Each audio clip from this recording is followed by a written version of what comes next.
Hello, welcome to the Easy Allies podcast. I'm Daniel Bloodworth. We're coming to you from Los Angeles, California.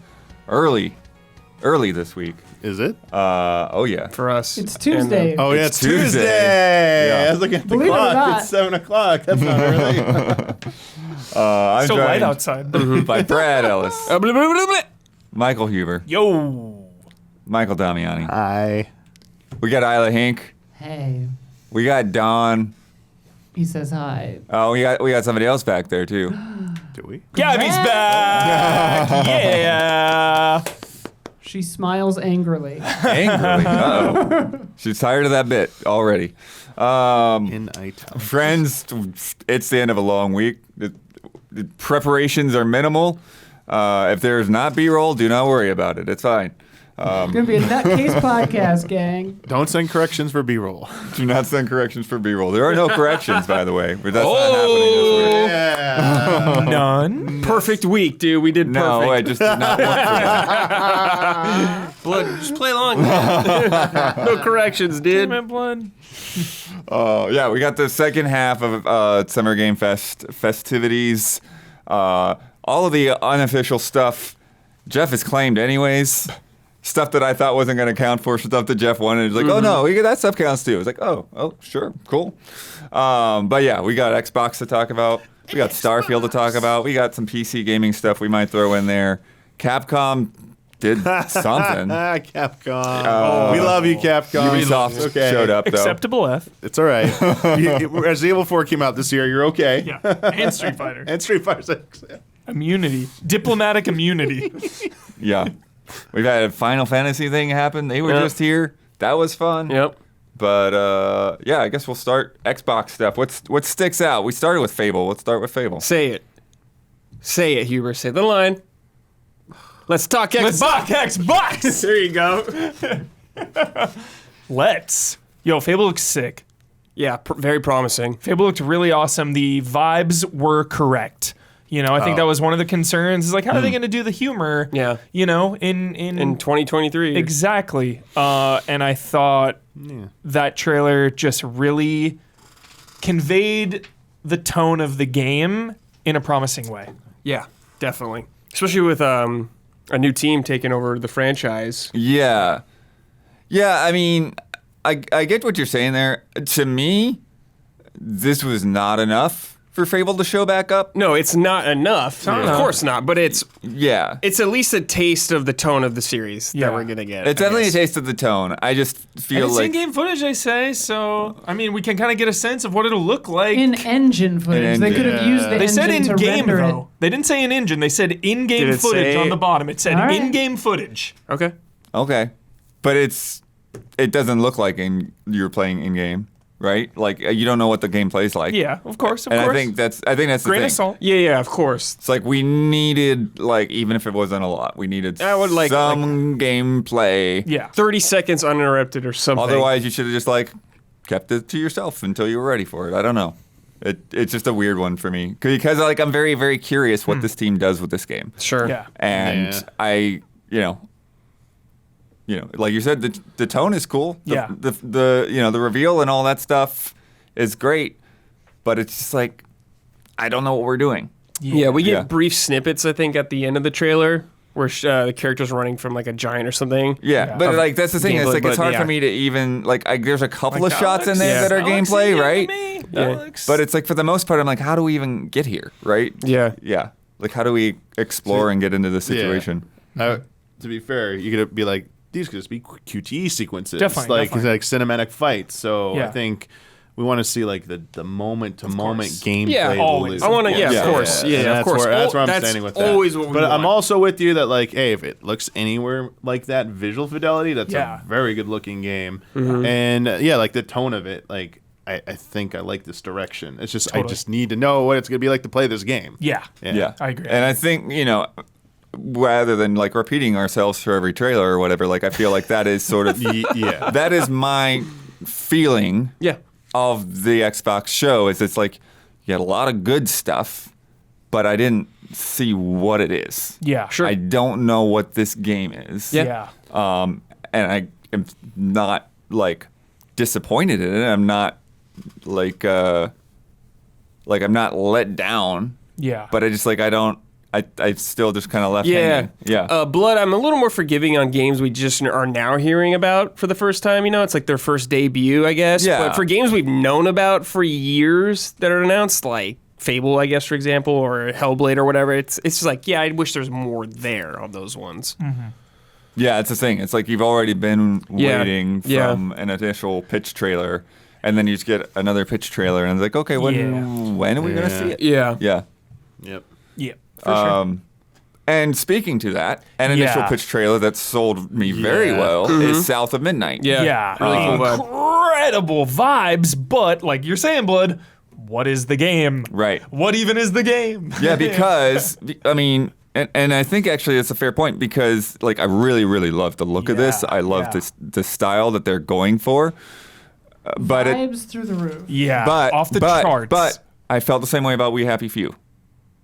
Right. And then we got that game, and I'm like, it's not bad. Fair But point. I'm not really digging what Yeah. I'm doing. That is a good comparison because Great point. I was through the roof hyped for We Happy same, Few. same, yeah, same. Yeah. And then I played it and it wasn't for me. Mm-hmm. It's not really a bad game, but it let me down. One of the best sixes I've ever played in my life. Yeah, Truly. that's fair. Yeah. I think that's fair. I like it. But yeah, Yeah. it was definitely rough Yeah. and lacking. They did Contrast, right? Yes. I liked Contrast for a launch Contrast I liked, title. yeah. Yeah, I really Like, did. but it was a much I more like- simple Yeah. thing to do. So, I mean, they've demonstrated they can do it. My other fear is, like, you know, when we actually eventually see gameplay, it doesn't look, obviously, it's not going to look as good as this. But, like, the art style, is it going to completely mimic this or look a little bit different when it's realized in engine? Yeah, I mean, Because it's got to this look a little animation bit is- different. I mean, it's on the yeah. twos or whatever. Yeah, it definitely looks like, very painterly, very stop motion-y. Yeah. So is that going to be conveyed in the gameplay, or is that not what it's going to be? This is just the style Right. for this trailer. Brad, you know what it makes me think of? Mm-hmm. Puppeteer. I knew you Yeah. were going to say that, dude. Yeah, I thought about it. I knew you were going to say that. Yeah. I mean, yeah, the vibe is there definitely in the look and the feel of it all. Definitely. I mean, if you remind me of Puppeteer, good job. You're Yeah. doing good work. But definitely, just got to wait to see what it's like actually when we're playing the game to sell it. Yeah. 100%. Is it a side Brad, scroller? Is it a third person? Yeah. What is it? Will we ever see the Moonbear King again, Brad? No. Damn it. Sadly. No, you know what? Maybe in like if they do like a new Astrobot game, Yes. Ooh. maybe there could be like a little That'd be Easter egg nice. or I like tease that for hope. that. That's That's hope. about it, though, That's probably. hope right there. dude. Or, I love you it. know what? I could also do, like, Astrobot style puppeteer game. Yeah. in Oh VR my too. God. That would be Yeah, great. absolutely. Blood. I'm desperate for that little puppet to come back. Yeah. Okay. Oh, Please, Sony, bring it back. blood getting nuts. Yeah, I love the Blood. I'm hinged. Yeah, I love what this the right now. hell? Blood, getting me hyped up. Astrobot Puppeteer? Jeez. Yeah, I'm sweating now. Yeah. Getting hot. We saw it in the conference, and then we got Phil Spencer to play himself, 33 Immortals Oh yeah. from Thunder Lotus. Yeah, he who was did hyped on this. Spiritfarer, and before that they did Jotun. I'm extremely hyped on this game.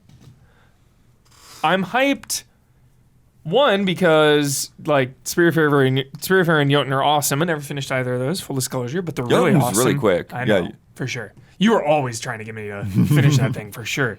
And I don't know, I like the quick, like, beat 'em up, Hades-ish vibe of it. Just getting 33 people in there. The gameplay demo we saw, it didn't look too chaotic. It really looked like people were kind of spread out, having their own little mini battles everywhere, which I really appreciated. And then talking about the bosses of like kind of like a roguelite, like battle royale flavor of just like, yo, as many people as that can survive to get to the boss will increase your chances. And I think that's a really cool mechanic. If you like die pretty quickly, Yeah. so it's all about like clearing the enemies, staying alive, and then getting to that boss with your full crew. Yeah, really paying attention to like where people are at, making Yeah. sure you've got healers and you got people that are rezzing people at the Yeah. right time and everything like that. Yeah. Yeah. Super excited to like, especially, excited to play with chat. Like honestly, Yeah. that's the bulk of my hype. Right. Is just like filling a lobby with everybody. Yeah. you know, will it Fall have Guy that style. easy like room match kind of thing? Yeah. Like Smash Brothers or Mario Kart. Very right? essential. Yeah. It needs that. It needs to be very easy for chat to be able to hop in. Most important thing for me. I'm definitely more positive on it after today. I was pretty not into it, and like I'm still have worries about it, I guess, and Yeah. like me just enjoying this game more than an hour or something like that. If it has enough variety going on and not just turning into a chaotic mess. But I think the idea is super cool. Yeah. I think that's super fun, and of course I'm going to try it with everyone else to see how it is. So hopefully it's great. Yeah. But just got some concerns, I guess. Yeah. The one detail that they mentioned today that I really loved was just like they decided to make a 33-player game. And they don't have 33 people on was their so staff good. to test it. So good. So funny. Oh, So good. It's so good. Payday 3? Payday 3. What do you Payday 3's think been- there? Payday 3's been cooking. Yeah. It's been cooking for a while. I check in once every like year or two. Payday, what's up? Because I enjoy Payday, but by the time I really got into Payday, it had been out for so long, and I was like, oh, I'll just wait for the next one, and that's been like years now. So Payday, I was always like, yo, when Payday 3 comes out, like I want to get in on the ground floor. But to me, the fun of Payday is the planning, the strategy, you know, getting in there before all hell breaks loose. And the trailer we saw was like Non-stop shootouts. Yeah. just gunfights. Yeah, I want to try to go in there without shooting or something. Yes. I mean, maybe you can. I haven't played Payday, so I don't know. Yeah. So the trailer just focused on the thing that, you know, I wasn't too excited Yeah. about. Yeah, I think it was the right call to show a lot of that, though, probably for most people. Yeah. They want to see, like, the action and all that stuff, so Yeah. I get it, but Yeah. definitely want a little more of the stealth aspects. Yeah. Cracking the safe or something, yeah. Totally. Quietly. The drill, dude. The drilling the, drill. safe open. Yeah. Yeah. Listening for those numbers, like with all the Yeah. pandemonium going on behind you, that Yeah. pressure. Yeah. Damiani. I'm almost there. Maybe Brad. We walk. Yes. Persona 3 Reload. Oh yeah, They leaked this thing. It got big time leaked. Oh, we got to We see knew it. about this game a while ago. Yeah, we got to see it. Looks good. And looks like Persona 5 engine. Yep. It's gonna, comes out early next year. So like 1 year after the P3 portable port to other platforms. But you know what?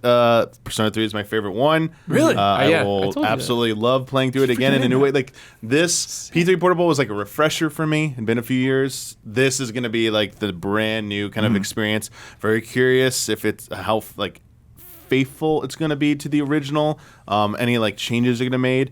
I saw already they kind of like corrected on a thing that the main story content from FES version will be in here. Just none of the extraneous content will be in there as included. And whole new voice cast. Oh, okay. Really excited about that. They are bringing a totally new voice cast to do this game. So really, going to be very eager got to hear budget. how it sounds. Yeah, they got budget. Like there's Both yeah. English They're and not gonna VO just and all the reuse- languages. They announced like the English everything? VO cast It'll already. probably yeah, have both. It's pretty Okay. cool. So I imagine they'll probably redo the Japanese voice work as well. Wow. I'm not sure. We'll have to see. But yeah, just seeing like the new UI, just seeing them being able to walk through full 3D environments, like going through the school again, like just looks so much better. Like kind of like the shopping centers, like the dorm. like the main one. Yeah, it's just gonna be fun to be able to just like walk around that. Yeah. and have like the quality and fidelity of like a Persona 5 level game. Yeah, because the story's great in 3, but I like. Yeah. I want to see Tartarus and what's going to be That's- different about okay, Tartarus. that Tartarus Kai. Please. I'm very curious how if they're gonna clean that up at all. Yeah. And make that a little bit more engaging Yes, for some please. people, Yeah. or if they just kind of leave it alone. We'll have to see. Don't leave But it yeah, and like the new music, if there's gonna be any new music, It sounded for that. like the same They had- music that we Yeah, I heard, think they right? had like a slightly new theme Version? or something, or like another take on it. But Sure. they always do that with these Yeah, yeah, versions. yeah, that's so true, that's true, that's true. Pretty cool. Yeah, looking forward to that one. Yeah, Damiani, I got into it with Persona 4 Golden on Vita. Yep. PSP or Vita? Yep, Vita. It was Vita. Yeah, Yeah. I did Persona 4 Golden and obviously Persona 5. Always wanted to play Persona 3. So I'm like super hyped on this Good for version you. because Yeah, it looked great for you. Yeah, really Perfect. good. Yeah. I think that's the case for a lot of people. It's like a chain of memory situation, That's right, it Brad. is. Going back, playing a better version of sure, that. Yeah. Avowed, which we finally got to see from Obsidian. Pillars of Avowed? Yeah, we did not realize. Casuals over here did not realize that this is a Pillars of Eternity sequel. Yeah, we had no idea. Had no I have not idea. played that game, No clue. that series at Yeah. all. Just into whatever Obsidian's doing next. I'm Yep. like, oh, okay, that's cool. Yep. But yeah, you have this whole thing with you're in first person. You've got magic and combat, and you've got this whole kind of dilemma over like using magic. People are freaked out by that. Yeah. Yeah. Scary stuff. And I'm interested to see like kind of how that plays into different aspects of the story and everything. And then there's this plague going on. It's all kinds of crazy stuff there. But any other thoughts? On Avowed, I just really, as someone who got into their games late, I'm a big fan of Obsidian's work and just the new RPG. Like first person, it seems like the scale is going to be smaller along the lines of the Outer Worlds. So I'm in, man. It's like 20, 30, 40 hour RPG from them. Like, heck yeah, I'm totally down. Every Obsidian game I've ever played, they tell incredible stories. And just knowing that and then just seeing the gameplay Yeah. on display in this trailer, just like all the, they like the double pistols or like freezing an enemy and then just like bashing them with an axe. Lizard Like, guys. Yeah. So just knowing that they tell really good stories. Yeah. Now knowing that it's part of Pillars of Eternity, which is like really hype. That's really cool. Right. And then just combining it with the game that we see is And it's also like it's a good size, but it doesn't sound like it's gigantic. Yeah. Like a Yeah, lot of these which other is games, great. they said Yeah. it's around the size of the Outer Worlds. Which Yeah. I put a lot of time into, but a lot of people were able to just like, do what they wanted to see in that world, and then kind of like get done with it in like under 20 hours and move on. That's Yeah. totally and great. it's really nice to have that dynamic to where it's like you can spend 20 hours in this game, or you can spend 50 hours they in got this game. Starfield coming, which probably spend a lot of time in. Then they got this coming, so yeah, it's great. Yeah, and especially again, like you're saying, what they're writing for just like all just that stuff to Oh, really so land. good. Yeah. Yeah. Let's see. Yeah, we talked about Hellblade 2 a little bit. This is an interesting. Yeah, we've been trying to wrap our heads around this showing because it's like we said with Fable. It's like this is an important part of the game. I wanna sell this part though because Sell it. everyone is talking shit. Not talking shit, but like disappointed. I'm disappointed Right. too. But the sell for this scene, and I'm not the only one. Put your headphones on. When this scene went down, everyone shut the hell up. Yeah. Like everyone was just gripped on what we were seeing, and I think that matters. That has weight. Of course, it's been so many years. We 2019 Game Awards, this game got announced. It's been a little too long of a wait. We would have liked to have seen more gameplay. We haven't really seen like gameplay since that beach sequence a while Right. ago. Of course, we wanted to see more.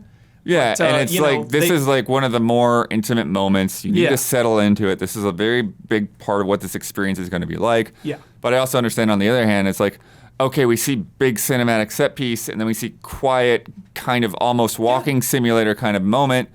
What is just like a level? Yeah. What What's does a the level with in-between? some regular guys and some puzzles look like? Totally. Well, but also, like, to me, the power of this is Rob, because intimacy and emotional stakes require context, Right. whereas this is just girl in cave with whispers and fractals on walls. I disagree. I think the context was her struggle. That's the whole point of the first game. Right, but and it's that's- addressing that If you now. don't know the first game, is what I'm saying. Like, But I if you mean- don't have any context, you don't. This means nothing. And sure, like, but this it is a game sequel, Is a so- sequel, yeah. And definitely been sequels that don't like expect you to have played the first game. Yeah, though. fair, Yeah. fair But point, like, fair point, fair I point. did play the first Yeah. game, and I'm like, this isn't showing me anything like new. Like, Yeah. I know she's got these whispers, and I know she's tormented. I Yeah. want to see. I mean, yeah, I want to see what this game is, but sure. like, also, I think this trailer would have played better for me if they did put Maybe even if they had a developer tee up, just like Senua has been being tortured, blah blah blah. You're like so right, Isla. like they could have, even if it Yeah. was just that. Like I just wanted any kind of Yeah. context, and I think it would have hit so much better and played for everyone, like you're saying. Yeah, you're right. You're right. Yeah, why does she even A want to be in tee-up. this Right, cave? like, A we don't- developer tee up We would have don't been know. clutch. We don't know what this cave is. We don't know where she is. We don't know if this is 10 minutes into the game or 7 hours into the game. Like Yeah. we don't. Yeah, I don't know For sure. I agree with that. Um, And it's just been so long, so it's like, again, I love it. I love the scene. I was gripped big time, but that's not what we wanted. You know, after all this time, it's not what we wanted. Yeah. you look at it again too at this point, and just like remembering, like this looks really freaking Oh yeah, good. super good. Yeah. Visually, yeah. And it sounds good. Yeah. Yeah, and that's the thing. If you had not watched this with headphones on, then for you sure. basically just missed this whole trailer. Yeah. Yeah. Requisite. Yep. Yeah. Gotta have headphones. Yeah. You do not need and we didn't. Oh. And it makes it worse that we didn't even see gameplay segue. at the Yeah. extended showcase. Yeah. Because that was my. Right, yeah. I was kind of giving it the benefit of the doubt, being like, "Oh, it's going to show up at the Yeah. extended showcase. We'll see like a beach style scene," and we didn't. Yeah. That. So That was when my again reiterating. I do think that this game will be good. I have faith in this team. I think that this game will be great. But it was just a little concerning to me Yeah. that this was their trailer, and then the deep dive was also just like, hey, we've got PCAP and we've got voice actors and we have them rolling around. It's like, I felt like I traveled back in time 7 years. The boat thing was pretty cool, though. No, it's sure, but it's all par for the course. Like, yeah, I don't know. It's just you're Yeah. right. You're right. Yeah, again, the game's probably gonna be sick as hell. yeah. It's just It just an goes back to interesting what we were approach. saying. It's Yeah. like, what is a normal couple of things to do in this game? It goes for this game. It goes for Fable. It goes for some of the others as well. Yeah, I like that the subtitle is above Hellblade 2.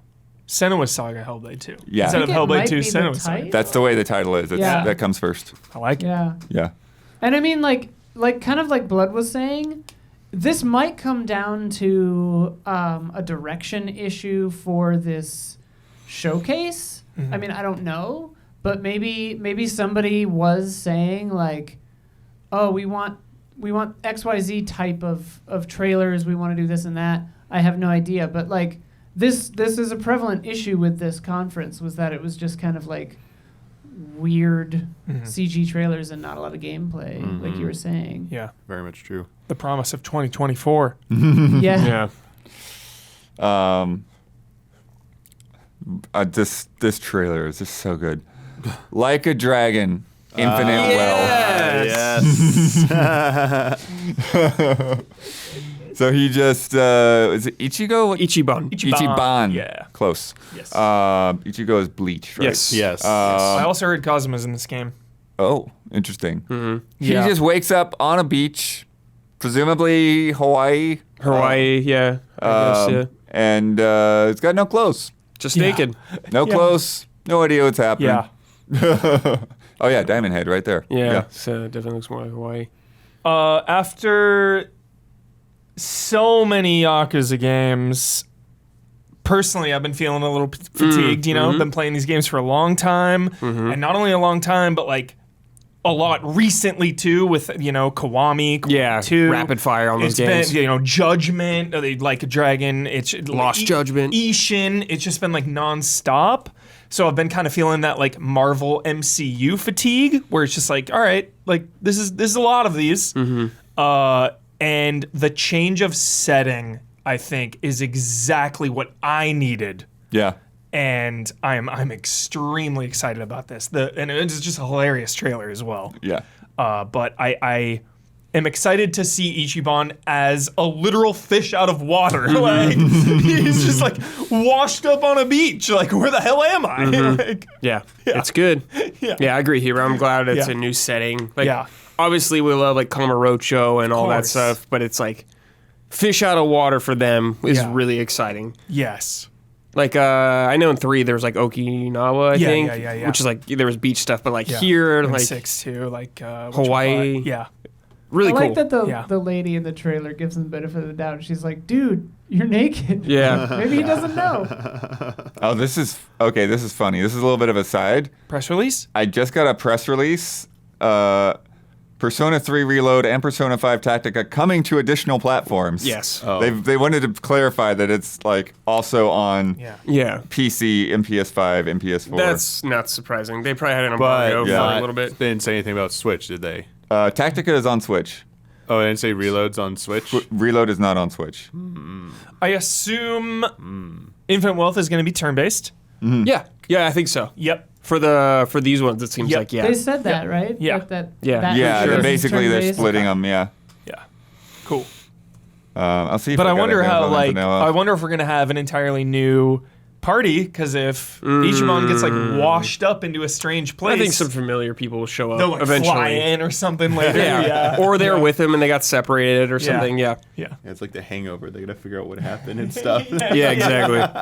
Yeah. Exactly. He finds them all scattered across the island in random spots. But interesting. Okay, so I'm looking at my email for Infinite Wealth, and it doesn't have a full press release like normal, but it does say over-the-top action brawler, which just makes me think is like, did you just not describe it correctly?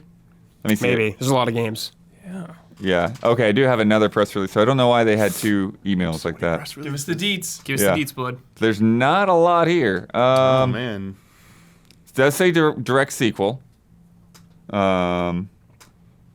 To 7. Dual playable protagonists. There we go. Kazuma. Kazuma, In yeah. action. That's cool. That is really cool. And I wonder where in the timeline that syncs up Oh, with of the course. man who It's erased gonna his be name. at the RGG summit. Oh, Right. yeah. So we'll get more there. Yeah. That's it's why they're which being one, cagey. Which one timeline comes First, first? yeah. How those tie in, if they tie in, what's going on there. Yeah. Cool. Nice. What do we want to talk about? Yeah, I mean, do you want to go on Persona 5 Tactica at all? We didn't really talk about that one with 3. Looks cool. I'm going to play it. Yeah, it looks cool. I mean, down. tactics-based Persona game. Yeah. I mean, always, kind of interesting.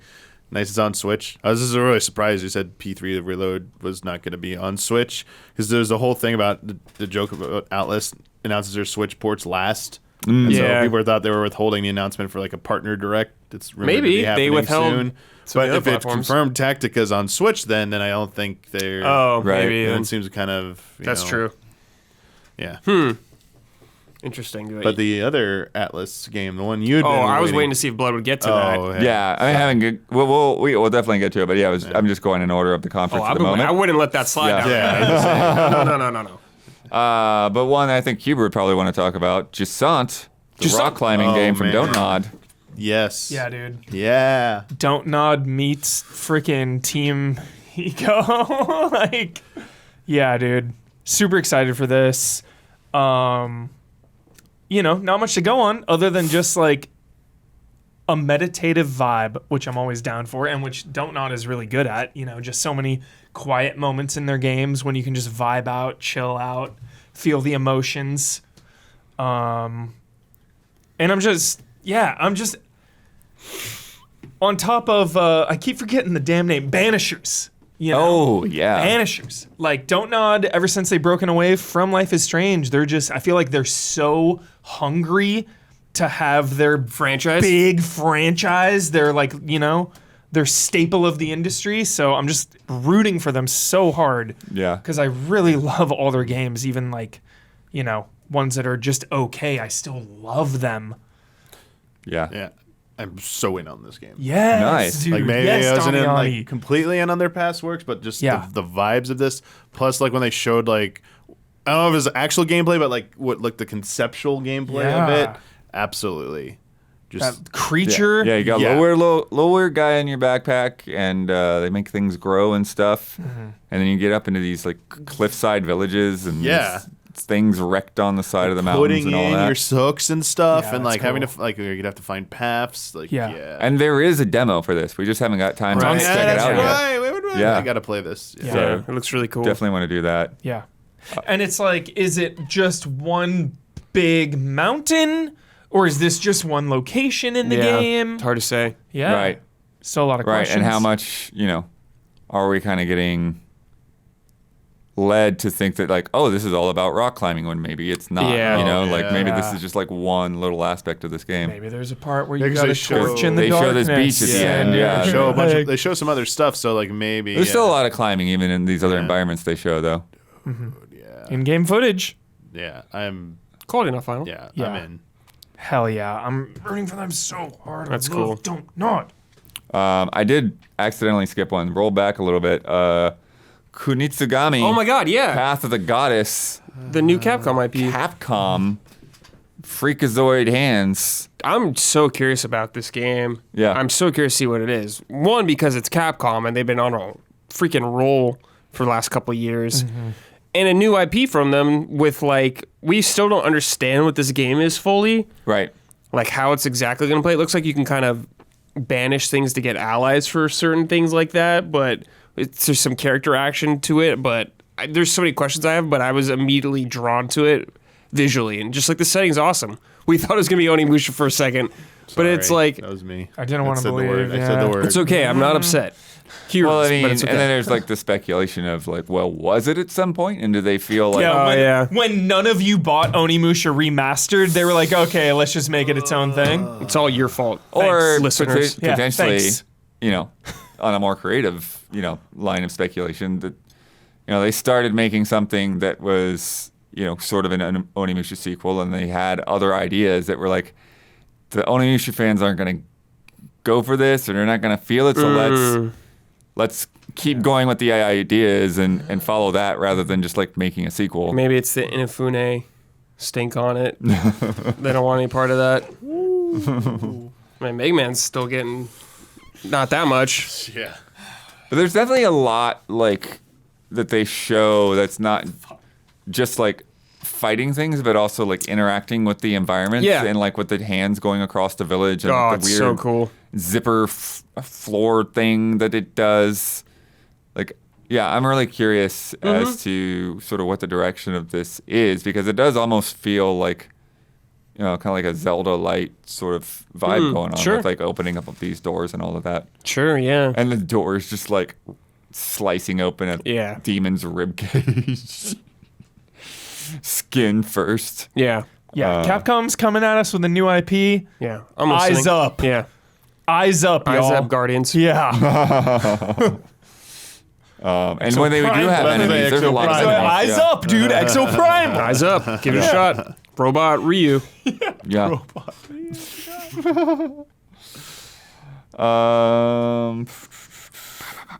I'll spare Isla Still Wakes the Deep. Yeah. Yeah, let's talk about Metaphor ReFantasio. Yeah, dude. I've been waiting for this game for so long. They announced this game a long time ago with like a couple pieces of concept art. Never even heard of this one. This is like for some of the Persona team. Like Yeah. the director of Persona and like a lot of Persona team, the music, dude. So it's Yeah, like Shoji Hell of a Hero. pedigree. yeah, it's like their new IP. So I'm like, yeah, let's go, dude. I've been waiting for this game forever, especially on like the high that Persona has nowadays. Yeah. It's like, dude, if they can hit another huge game, it's like RPG fans win again. Win again, baby. So like, I mean, we still don't know like a lot about this world, but it looks very stylish. Like the Persona, they show some of the menus. It's like a more fantasy kind of setting. Yeah. There's like some looks like some modern stuff, but it's all like way more fancy. Like see like elf characters with you and Yeah. fairies. It seems like less like of a demonic influence. Yeah, yeah. Like they're- Less demons, yeah. perhaps.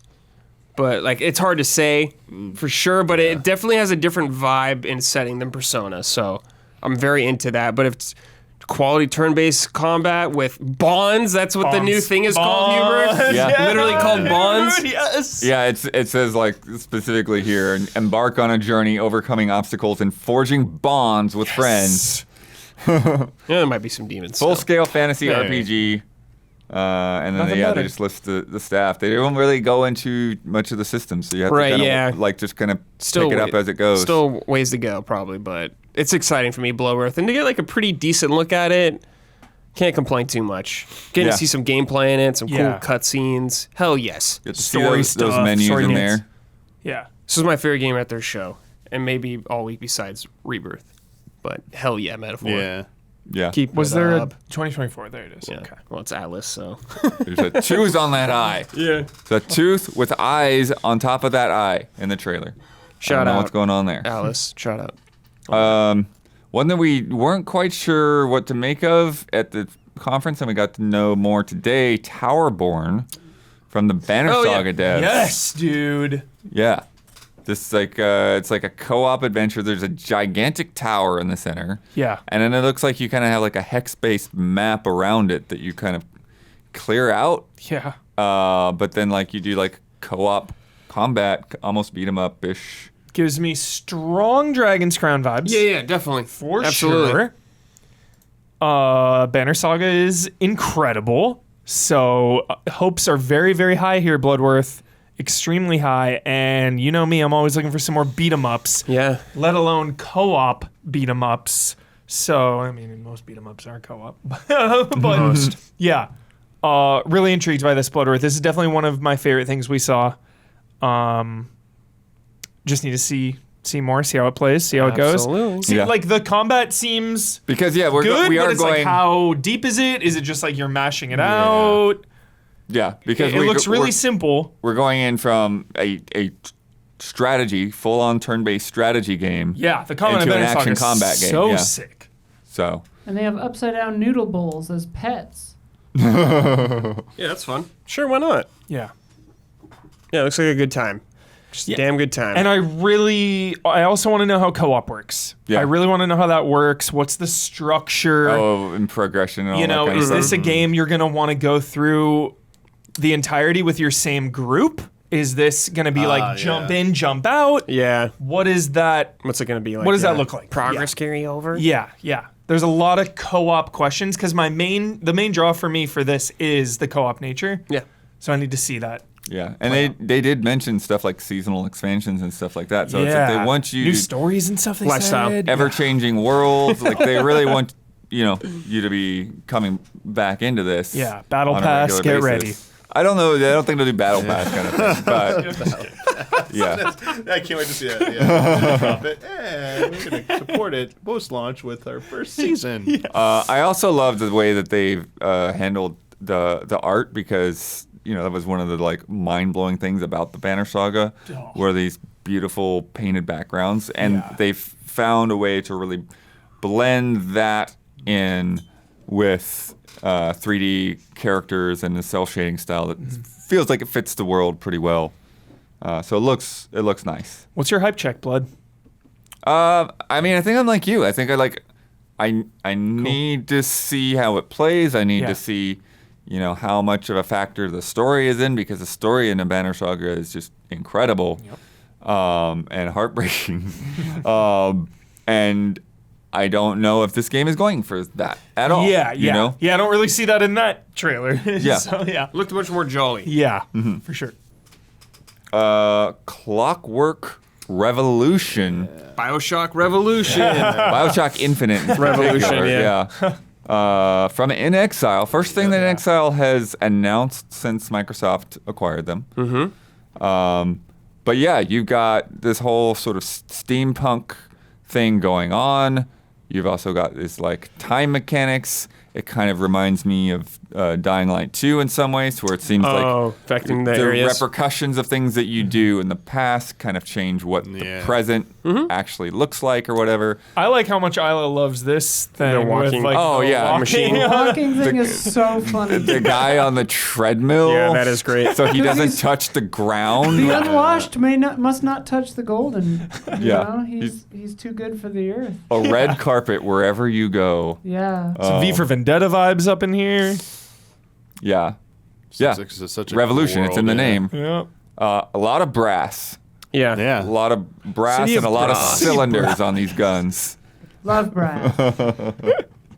Yeah, but I think it's promising, the idea of it. Just got to see what it's like playing it, going through what the structure is going to be like of this game. Yeah. Yeah, seeing how the time thing actually, how deeply it really impacts. Yeah. If it's just like key moments that Yeah. does it. Yeah. Yeah. Well, we see one shot too where like a bunch of enemies just seem to be like floating in the air in like some kind of stasis. We see some destructible environments that you then rewind. So like I wonder if like how how destructible is it? Is it like Battlefield level destruction or what? Or very like Or will it be very clear like I can take out this place to like create a barricade or whatever? I'm super hyped on it. Let me know what y'all think, because this is semi-unfair just from this little bit of trailer, but my gut, I can only go with my gut here. My gut is worried about the jank of this game. I don't know why. I don't know why. It's because you're thinking of BioShock? I don't know. My spider sense Infinite? goes off with this one just being a little rough around the edges. I don't know where it's coming from. It's just how my body feels. I think I can understand that. So Any game where like you could rewind a mechanic or something like that. Like, so you saw the shot where they destroy like an archway and then you reverse it. It's like, is that really gonna work that smoothly? Yeah. Well, and also like they imply that you can change the past and completely, redo the whole, but they only show one version of that. So it's like you want to check your expectations. I'm sure that happens like narratively once or something. Do you think it probably will be like a light world, dark world type thing? Right. Yeah, I mean, yeah. it could be, but like Isla's saying, it could also be, similar to, like to BioShock Infinite, where it's like, there's all these other realities, but you're like, you're in some of them for like 5 seconds or a minute or two or something like could that. Be that too. Also, I mean, its adjacency to BioShock Infinite, like maybe is why our spider senses tingling. Those trailers sure had a lot of promises in them. It's like self-defense mechanism or something. Yeah. Because like, dude, new IP and just like the whole premise, thumbs up for sure.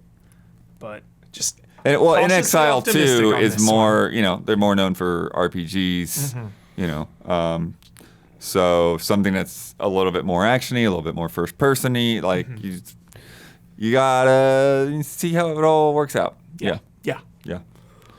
And then we'll move on to our big boy.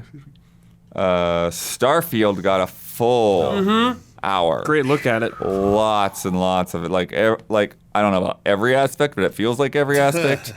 If you have never been intimidated by a game before, now is the time. now is the time to get intimidated. It's okay. This was a very excellent presentation that, I think a lot of people have been very nervous about Starfield, very cautious, and me included, but this entire presentation really made me a lot more optimistic than I was a week ago in Starfield, 100%. Of course, there are still a ton of questions for the finished product, how it will all play out over the course of the game. And obviously will it work well? And, people are talking about 30 frames per second and all these other, all this other noise. But walking away from this presentation, my hope in Starfield raised big time.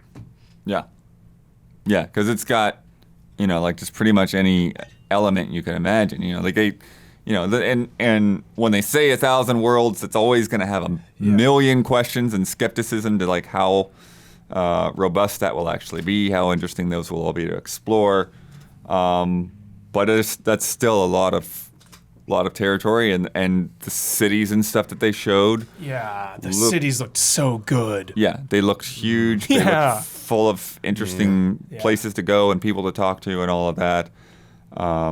They get into all the expected kind of character customization and perks and stuff like that. But then like you get into stuff like the shipbuilding. And it's just beyond anything that you like a really mech one they made that was like flying out. It's crazy. But the thing is, it's easy to have a game where you build a ship that looks like a mech. It's another story to have a ship that looks like a mech that you can walk around through every single one of those modules. And explore and talk to people that are living in there. Like I went to sleep that night and I was like, dude, how is that game real? Like, is it really gonna be like, this? It feels like, it feels like this game from the future, honestly. Like, if it delivers on all of the promises, and all of our expectations, and story and exploration and gameplay collide into what we see here and what has been promised, the idea of all of this, if it comes together, like, this is going to be a revelation. Yeah.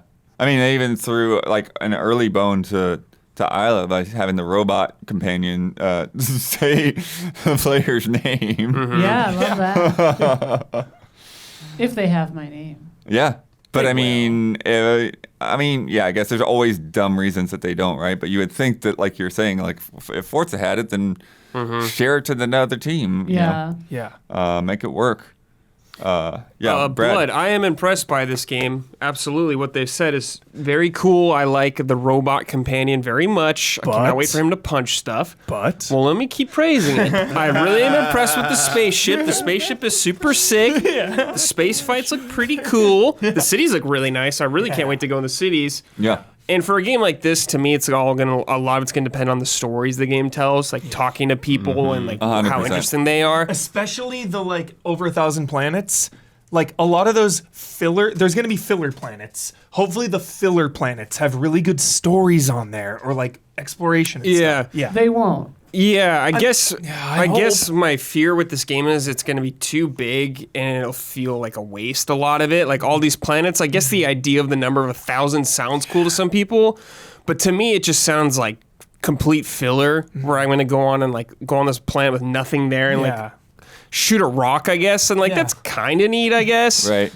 But that's I mean, like 980 of these planets are just for you to go mining and maybe get like. I hope that kind of plant or element an will be animal. clear in some way. yeah, Yeah. me too. Like Mass like- Effect kind of had a similar thing to where it's like, okay, there are some places that are worth exploring, but most of the places you don't really expect that you're going there for specific need. Huber, I guess I don't know why you want 1,000 really complicated populated worlds, like 20 or 10 or 5 locations that are big and interesting. I don't need that. I just need like you can have obviously planets where you just go to farm resources, but some of those, just some of them, I would hope have some kind of surprise and some excitement. A dude stranded there is all I would need on one of the planets. You go to a planet to mine shit, a dude is fucking stranded there and he's like, I need to get out of here. That is reasonable. Yeah, or you go to a planet and there's like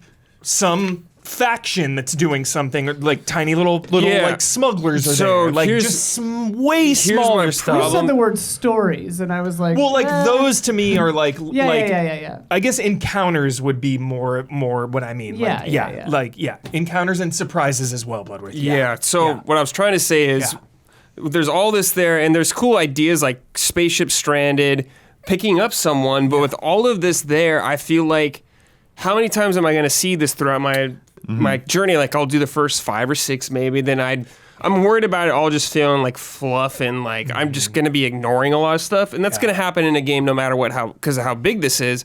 I hope I just don't go into a spaceship and it's like the same layout I've been in 500 times, like the caves in Skyrim or something like that.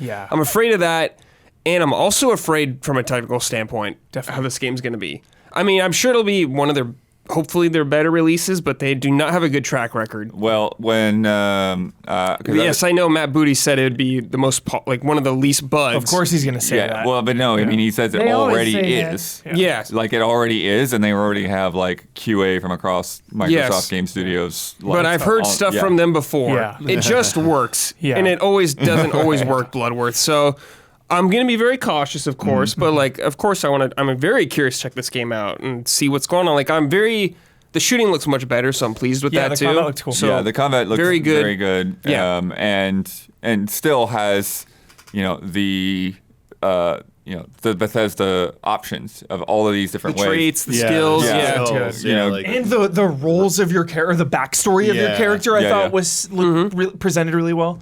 Yeah. I love that stuff. Yeah. Which I feel like, I think I think what they showed with the backstories is a step up.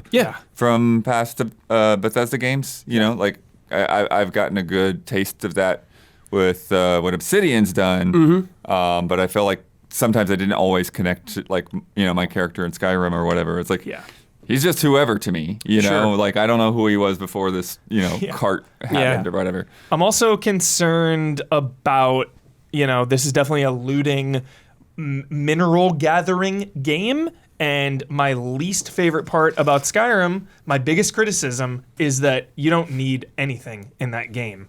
Like, me personally, I don't need, Because it level scales? the level scaling shit, like, I get my stuff, and, like, everything I find in Skyrim, it's like, okay, cool. Like, I don't really need that. I don't feel the impact of, like, getting things. Like, obviously, you level up, you get I more think there's, like, abilities. definitely better gear. There are moments, you get a good piece of gear, and, But- like, you feel a little stronger. I mean, I but, get like, that. But with this, when it's like all about going to a planet and harvesting those resources, that stuff better matter. Right. That stuff better be impactful. Well, and also like how much of a choice is it? Because like a hallmark of space games is like you can choose to be a miner, you can choose to be a trader, you can choose to be a combat-focused pilot, So I wonder, like, does everybody have to go mine ore? Yeah. Or is it just people who are focused on industry? Yeah, but I More do think that so. there are elements Yeah. of what they've shown that kind of, it makes it very interesting to think about because, it sounds like, and to some level, like the distance that you can go throughout the galaxy is going to be Right. somewhat limited by the drive on your Yeah. ship. And you So could I wonder if you like, could upgrade that by buying a new drive. Right, that's what I was gonna Or say. you could upgrade that by mining resources, or you could upgrade that by going and stealing some dude's Yeah, ship with a that's better super drive. cool. Yeah. That is super cool. Yeah. Yeah. That's a rad. And like if that's exactly what I was gonna say. If the difference is you can go and work and build it yourself, or you can just do a bunch of assassin jobs and buy it, Yeah. or steal it. That is cool. That's That is kind of cool. fun. Or even it's like, you find some military faction with a really cool freaking ship and like you butter them up and you talk your way into them, giving you a ship. Yeah. Yeah. And the This- over. Oh, Go ahead. I was just gonna say that this presentation, I think, was a very successful presentation because it took me from like incredibly skeptical because of their past and like even the shipbuilding, which I think looks incredible. Like I do just think back to the Fallout 4 presentations where they were showing building and base stuff. building. It just works and all that stuff. And so like I am still skeptical. I think this moved my needle up into cautiously optimistic. Like Nice. realistically cautiously optimistic for a Yeah. Bethesda title, but it looks really solid and like they have to learn their lesson eventually, right? Like just people need to stop releasing buggy nightmares Yeah. and hopefully this is it because it's like they have all the money. So All of like it. there should be no reason to put out a game Yeah. that's They- not ready. They legit have all the money. Right. Well, and it's also like years past when they initially expected to launch because Yeah. aside Yeah. from Yeah, that's Yeah. true. when Xbox delayed it, Yeah. before Xbox, it was supposed to launch even earlier. Shout than out, that. shout Yeah. out to Shinobi for posting side-by-side screenshot of the game in 2022 and 2023, and it was the character in virtually the same spot, and it's night and day. Check out Shinobi's feed out there; it was really good. For the 1,000 planets, how many do you think you'll visit in a playthrough of the game? Don't know. I mean, is it 1,000 just for like immersion to be able to be free, or like? Hubert, I don't know what a playthrough of a Bethesda game means.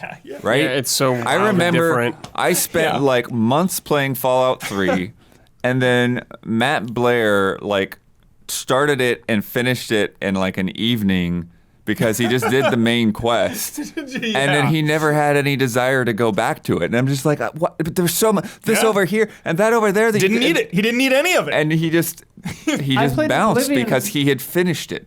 Like I played Yeah. Oblivion for 100 hours and literally the story never started. The gates never started opening for me. Right. Because I never bothered to do it because I didn't care. That's so good. I love that. But to that element, obviously a lot of this was, very specifically pre-planned and everything what they're going to say.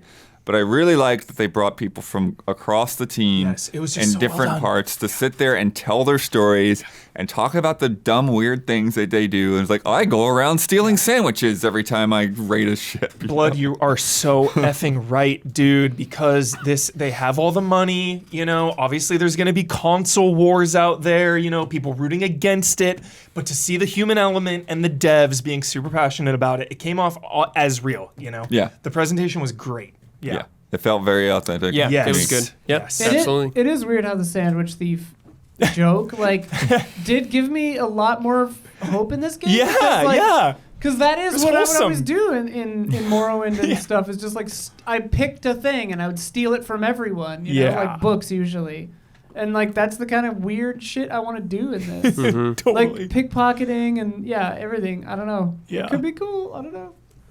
Also, Fingers are crossed so hard they're bleeding. Yeah. Max finger crossing. Yeah. it feels like there's potentially dozens of people that you could hire onto your crew as Yeah. well. Yeah, I wonder how Yeah. that's gonna work. And just really curious as to again, how Yeah. fleshed out those people are. Like I Yeah. imagine some of them are going to be way more involved. It sounds like there's 2 tiers. There's like a companion tier and a crew tier. Well, yeah, Yeah. because they showed some of them are from story stuff. Yeah. And Yeah. some of them are like you can hire this person to operate this thing, Yeah. and you can leave some people on Yeah. a planet to operate an outpost. And like in No Man's Sky, you get crew who use your stuff or whatever, but you can't really talk to them, and they don't have anything to say. Some of them speak in alien languages, you know. So I expect them to have chosen their words very carefully and like things to not be much more sometimes than what they showed, you know, like be wary of assumptions and hope, I would say. Yeah, like if you leave a companion on a planet for a while and come back, like, are they going to have a real conversation with you? Like, hey, good to see you. What's going on? What is that like? Or is it just going to be like silent? Or are they going to say like, hello, that's it? Right. You know, that extra step, those expectations are what I'm looking for, fair or not, out of Starfield, is those little extra details. It's all in the little things for me with this Yeah. game.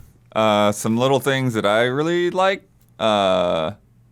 Gravity being Yeah, that's different cool. on different planets. That is cool. Yeah. The jetpack. Yeah. Yeah, and a jetpack being an option that you can do. Getting that first. And also just like Yeah, that guy was hyped on it. He's like, I need the jetpack instantly. Yeah. these super weirdo animals.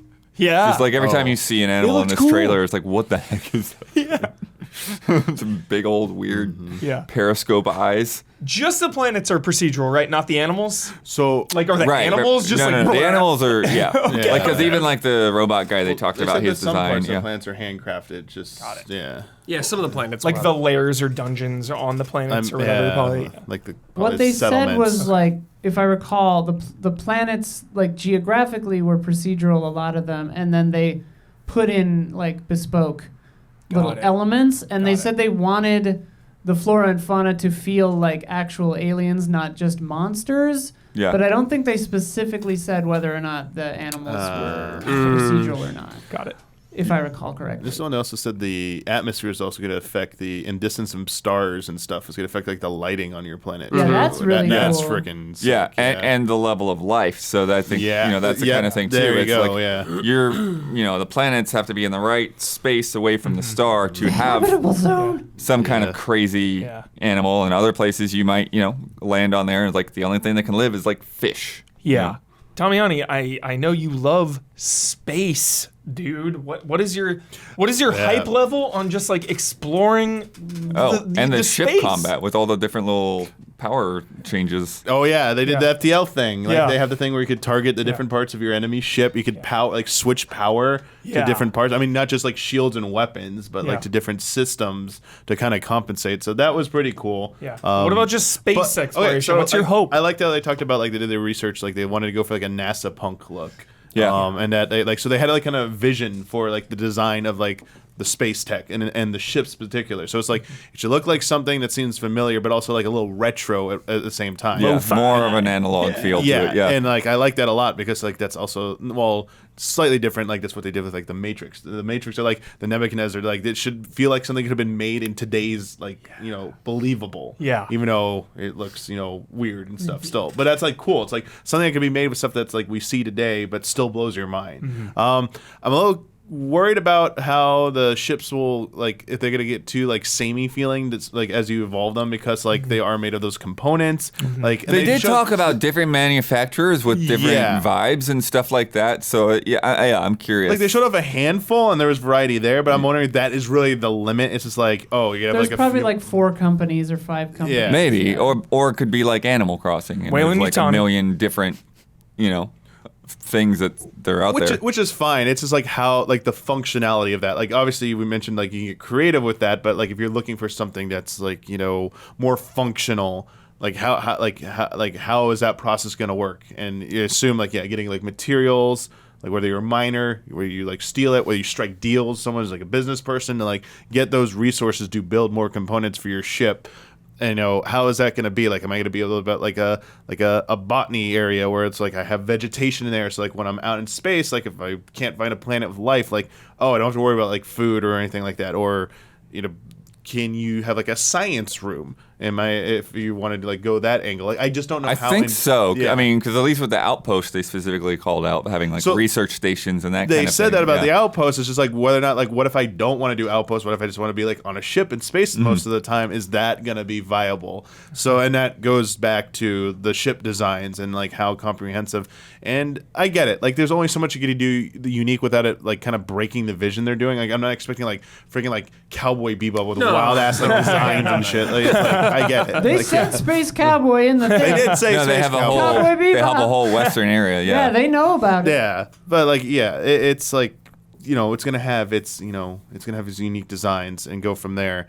And yeah, like is like, can I like improve like my autopilot? Like I wanted it to be like a scene where like we're in a fight. It's like you see them doing the battle, but like, can I automate that? Can I send over like a boarding party and go like raid them while my ship keeps like doing like the battle and stuff? Like, I mean, yeah, there's a lot of my like questions because that's the part I'm most interested in is like.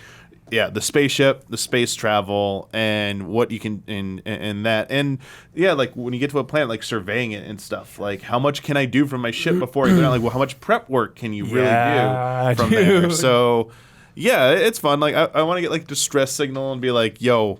Like, we got spiders running loose here. I was like, I played FTL. No, you don't never go to the planet with spiders running loose. Get out of here. Crew members not coming back. But that too, but like losing crew members. Like, how is that going to be? Like, or you have to make like think of like Mass Effect with choices of sending crew members. Like, will there be the equivalent of that where they might like you might even know they're going to go to die? It's like No, this is a Bethesda game. Yeah. Important people will die, and Yeah. they will die easily, and they will die accidentally. Yes. So it's like that process of, you know, and how easy it is to replace and, you know, feeling that, not just from a story perspective, but like, just like, it's like, sorry, with FTL, if you start getting shorthanded, you start becoming overwhelmed in some fights. You don't have people manning enough stations. Skeleton crew. You are screwed. Yeah. I'm kind of, I'm curious about that. Sick. When Chad and I are talking about the hardcoreness of this, because like, I think Huber, you're a good example of like someone who hasn't played Space Sims really, who's like interested in this. And I've played a bunch of Space Sims, and like I'm nowhere near as hardcore as like the hardest. The core. EVE Onliners and I used to play stuff. that. I played a lot of EVE Online, but And what's the other one that's not out? Star Elite- Citizen. Star Citizen, Elite Dangerous. Like people who go hardcore into those, you know, like they want a deep sim, like a hardcore sim. And to me, this looks very No Man's Sky, and I anticipate because, like, I don't envy Bethesda because they're trying to please everyone, and space games are historically difficult to do that. Like, that genre is very hard to please everyone in. Because everyone wants a different thing. Some people want an incredibly deep sim, and some people want an accessible, fun, story-based, space adventure. And this, I really, really hope it nails that middle ground, because it looks like it'll be a slightly less complicated No Man's Sky, and with more of a story. In a perfect world, they would have like a survival difficulty or something that's like super hardcore. They probably will. That's kind of what I was thinking is like, kind of to what Damiani was saying is like, maybe when you're buying modules, you can buy automated ones or not, or you can buy ones that come with a crew or not. And like, I mean, who knows if you have to feed and pay your crew, but like, if you have a pilot, you don't have to fly your ship. But if you want a pilot, then you don't hire a pilot. Like I wonder, like they could pretty easily do, well, not easily, but like that could be in there, and it could be a cool narrative driven way to like make the game harder or less hardcore. Did you say anything about being able to have multiple ships? I forget. Oh yeah. We saw Like a we saw whole out of fleet, 9. they So said. Or like 9 just at least. I've seen a lot You this could week. So something said about you could cap ships and add it to your fleet. Yeah. Yeah, It's like that was this. directing them and stuff. Right. Like that I'm excited about that. It's like whether you want to like go out, roll out with the entire fleet. That's like, how I'm going to make my fortune. I'm going someone's, to like, steal taunting people's you. ships and sell them. There Yeah. you go. There Well, you and go. like No Man's Sky added that too, where you can direct fleets and stuff. I want a scene where you get like confronted by like 2 different ships, like just like in Force Awakens, where they're both angry at you. Oh, that's funny. It's like, what are you gonna do? Like you're surrounded. Rock in a hard place. That and I want a Kobayashi Maru situation. There should be a way to be able to get into that. Just like you're going down. How are you going? Like you got to choose the way you're going down, though. I do wonder what the lore is for dying. Like if you're a clone or if you pay for because in Eve you pay for clone insurance, I think. I wonder if it'll just Stuff be like back to a checkpoint or save Yeah, room I or mean something. maybe they just won't in-world explain Yeah, it'll it. probably just be you die. That's it. You respawn. Because like a big part of like the more hardcore space sims is like your ship blew up. Like buy a new one. Right. Thing I'm hoping for the most far-fetched thing is being able to find a black hole or a wormhole and go through it and go somewhere crazy. Dude. Like, really hard to One find. of the 1,000 planets needs to be through a wormhole, and Something you like just that. find some alien civilization, right? Or just like to see their interpretation of like what happens when I go through a black hole. Like, all right, your turn, Bethesda. Let's see. It'd be really funny. It's like if they let you do it, and then you just get crushed into a point. Yeah, just like Game over. Yeah, just don't even Deletes your bother. save. Or you see Murph through the time bookcase. Yeah, I think overall, really good Xbox show, Really good. incredibly good Starfield show. Yeah.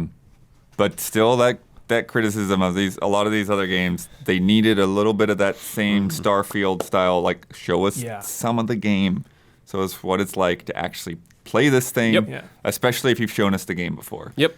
Yeah. I think the position they've been in before this makes me okay with coming out of it looking forward to 2024. You know what I mean? Because they've been kind of lagging behind. This just got me really excited for 2024. I know that's not ideal for this year, of got me course. excited for this year though too. Yeah, Starfield. Yeah, for sure. Starfield, of course. Yeah. But a lot of this stuff was like, okay, Yeah, I think, I get what you're saying, though. Yeah, I think Yeah, like yeah. 2024 Xbox is gonna be. Yeah. But 2023 is too freaking stacked anyways. I don't even know what to think of it. Yeah. Yeah, so let's move on to the PC gaming show. I'm not sure how much Day of 9. these Dana. I wanna and get into Frankie. this. Stormgate. and Frank AI. Frankie. Yeah. I don't know if that bit really stole me. Oh, AI. Yeah, I think it was kind of a drag. Yeah, I mean, They had- hours. Why do the blood cuts cut so deep? They're so intense. Because you never know which direction they're coming from. Yeah. I feel like I have enjoyed the PC gaming show a lot over the years, and I don't feel like this has been one of those years. I think Like, it's just long blood. Yeah, sometimes they can. they're feel always like this long. long. I know, Sometimes but they I feel think like for they like run a long, bit and like sometimes this they to don't. keep it up for that long. Yeah. It dragged a bit, yeah. Yeah. I mean, Yeah, fair, fair. this presentation, chat coined the subtle brutality of Daniel Bloodworth's. Damn, Bloodworth. that's true. That was during the AI game brutality. master thing. Oh, and you right. just started reading a different press release. Oh yeah. And we were all just like the subtle brutality of Bloodworth. That was insane. Yeah. Wow. Don't care so hard. You literally start reading a different press release during a show. That's great. But- Incredible. Also, they're dragging AI the whole show, and then they have a Well, gigantic that's what's block so funny. Yeah. for an AI, and admittedly, probably one of the better uses of AI to yeah. have a virtual dungeon master. Yeah, like that's one of the less offensive uses of AI, I guess. But yeah, it is funny to have your whole premise be AI is bad and stealing everyone's jobs. Here's a game about it, using it. Sorry, what was the game you said? Stormgate, Oh, yeah, remind me of this one. I dude. just, like- RTS, StarCraft 2 meets Oh, yeah. StarCraft meets Yes. Warcraft. This is the from the ex-Blizzard people. Frost Giant. French Yeah, yeah. thank you. Yes. Yeah. Looked authentic. Looks Authentic. so good. Yeah. Looks Very so good. Yeah. definitely looking forward to playing that with you, dude. Yeah. Co-op mode and stuff, man. Oh my god. Duos, trios, Because they let's said like go. 3v like CPU, I think. Then Yes. they said like 2v2s and all that good Yeah. stuff. Love There's campaign, I think maybe too. They're talking there's about. Gotta be, yeah. So it looks so promising, dude. It looks like, so You promising. can feel the passion, man. Yeah, because I know, RTSs have been around since. Yeah, of course. So long ago.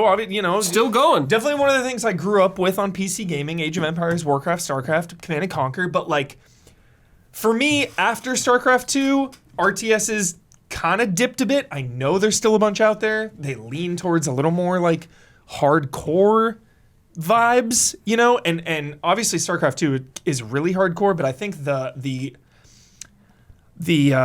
what I love about it is that it can be really hardcore but also really accessible and really casual. And I think Stormgate is going for that vibe of like, hey, this is an RTS where anyone can hop in, even if you've never played an RTS, come in, have fun, but also it looks like there's a ton of room there for it to be freaking Master League StarCraft levels of insanity. Yeah. Yeah, and I like some of the units they showed, like the little ones going through the trees and how the bigger mechs couldn't go through it. Loved But then that later on, mechanic. they like bursted through Yes, it. that was so sick. That's like a sick upgrade. That's a really, really cool RTS mechanic. I'm yeah, in for. That's really sick. I'm Yeah. really into that. And there's going to be other races we don't know about really yet. We just saw like the human one, but they look promising, man. The ship's flying around, dropping off units, all that Yeah. good stuff. Totally. Very excited. Freaking medevac siege tanks on a cliff. Yeah. Oh yeah. Yes, Yeah. I'm ready. We're pumped. One of the early ones that caught my eye, and we've seen it before, but it showed back up, is Nivalis. Remember this? This is kind of like the kind of almost like Blade Runner-esque kind of city that you're in. The noodle one, dude! Yes! Yeah. This was one of my most anticipated Bloodworth. Yes! Freaking hunting some serial killer in some cyberpunk city, running a noodle shop, dude! Yeah. The entire premise speaks to me. The vibes and the look of it speak to me. Yes, this was definitely one of the biggest takeaways from the PC gaming show. No question, Bloodworth. Yeah, it's got like a really nice, just that color, that neon and everything there. yes. It's like and Deep, and rich also- colors. I and like the- Deep rich color. and that grittiness, it's kind of like the pixel voxel Yeah. thing that's going on. Fifth Element vibes. All the flying Yeah. cars, all the just towering, just like confined skyscrapers. And then you also see like there's older buildings and stuff mixed in there as well. So Yeah. it just really has Yeah. like, it feels like a city that's just Yes. Oh my built God, up you have and an built up and apartment, built up. dude. Yeah. Friggin' Adam Jensen's apartment right here, Brad. And what I love is this trailer spoke to me on a scale level. The city looks really awesome, but then the shot in the apartment, the shot in the subway, those intimate interiors, I always love that balance. Is Yeah. is this a false memory? Did I implant this? I remember there being a game like this where they said it's like one really, really detailed city block or something like that. I can't remember if that's this or a different thing. I don't remember that quote specifically. I do know that Let we've, us know if chat tells you. 'cause that's- Yeah, we've I'm seen it curious. before for sure. Yeah, yeah. Yeah. But yeah, it's just it's interesting to have this kind of like mystery detective narrative Yeah. going on, but then also like all of these like life sim The and noodle management sim show. elements. Yeah, elements, yeah. Yeah. I want to see how that stuff works. I Go wanna see- fishing, it says, Yeah. like all of that, kind of Yeah. dumb stuff. And then like they show a lot of these character interactions with. Yeah. They showed like a kind of a grid, it's like of like what your relationship is with them. So it's like Yeah. there's a friend corner and there's a romance corner and it's yeah. And like, how does that change your playthrough? How does that have to do with the story at all? Like Yeah. how much of this is living in this world versus following this mystery? Yeah. Optimistic about that one. Yeah. Yeah. Big time. Nivalis. We played a little bit of this. We need to play more. Ebenezer. Ebenezer. Invisible World. Yeah, we need to play a little more of that. Yeah. As a demo. words that do not make sense together. It is a Metroidvania based on Charles Dickens' A Christmas Carol. Yeah, of course. Great. You play as Scrooge. PB&J goes together perfectly. Yeah. You have like ghost allies. Yeah, or you're like anime Scrooge, dude. Who give you like what you had like some kind of like crazy uppercut in the demo. Yeah. Yeah. And it's post Christmas Carol because Tiny Tim in the demo thanked us for our kindness. Right. Post Christmas Carol? Yeah, so he's already Continuing changed. it? It's a sequel. He's a changed man, He's dude. a changed man. Now he's Batman. Look at that smile. Yeah, he's Batman now. Oh my god. Maybe he's like atoning for his Yeah. lifetime of being a miser. I don't know. There's good ghosts. There's bad ghosts. You're part of some crazy warfare. You got There caught seems up to be in a that, like, lot ghost of war. guys like over his shoulder. I bet those are like all different powers. Yeah, they are. because, Yeah, Yeah, 100%. yeah. Because like the kid was like a dive kick. Which we thought was Tiny Tim, but he was still alive in the beginning of the Yeah. trailers or the demo, so who knows? Oh yeah, there's somebody to give you an air dash. There's just like a flame swing thing going on. There's of course double jumps and all that good stuff. Yeah. Visually, it's just it's aesthetically pleasing. It's a very soothing game to look at.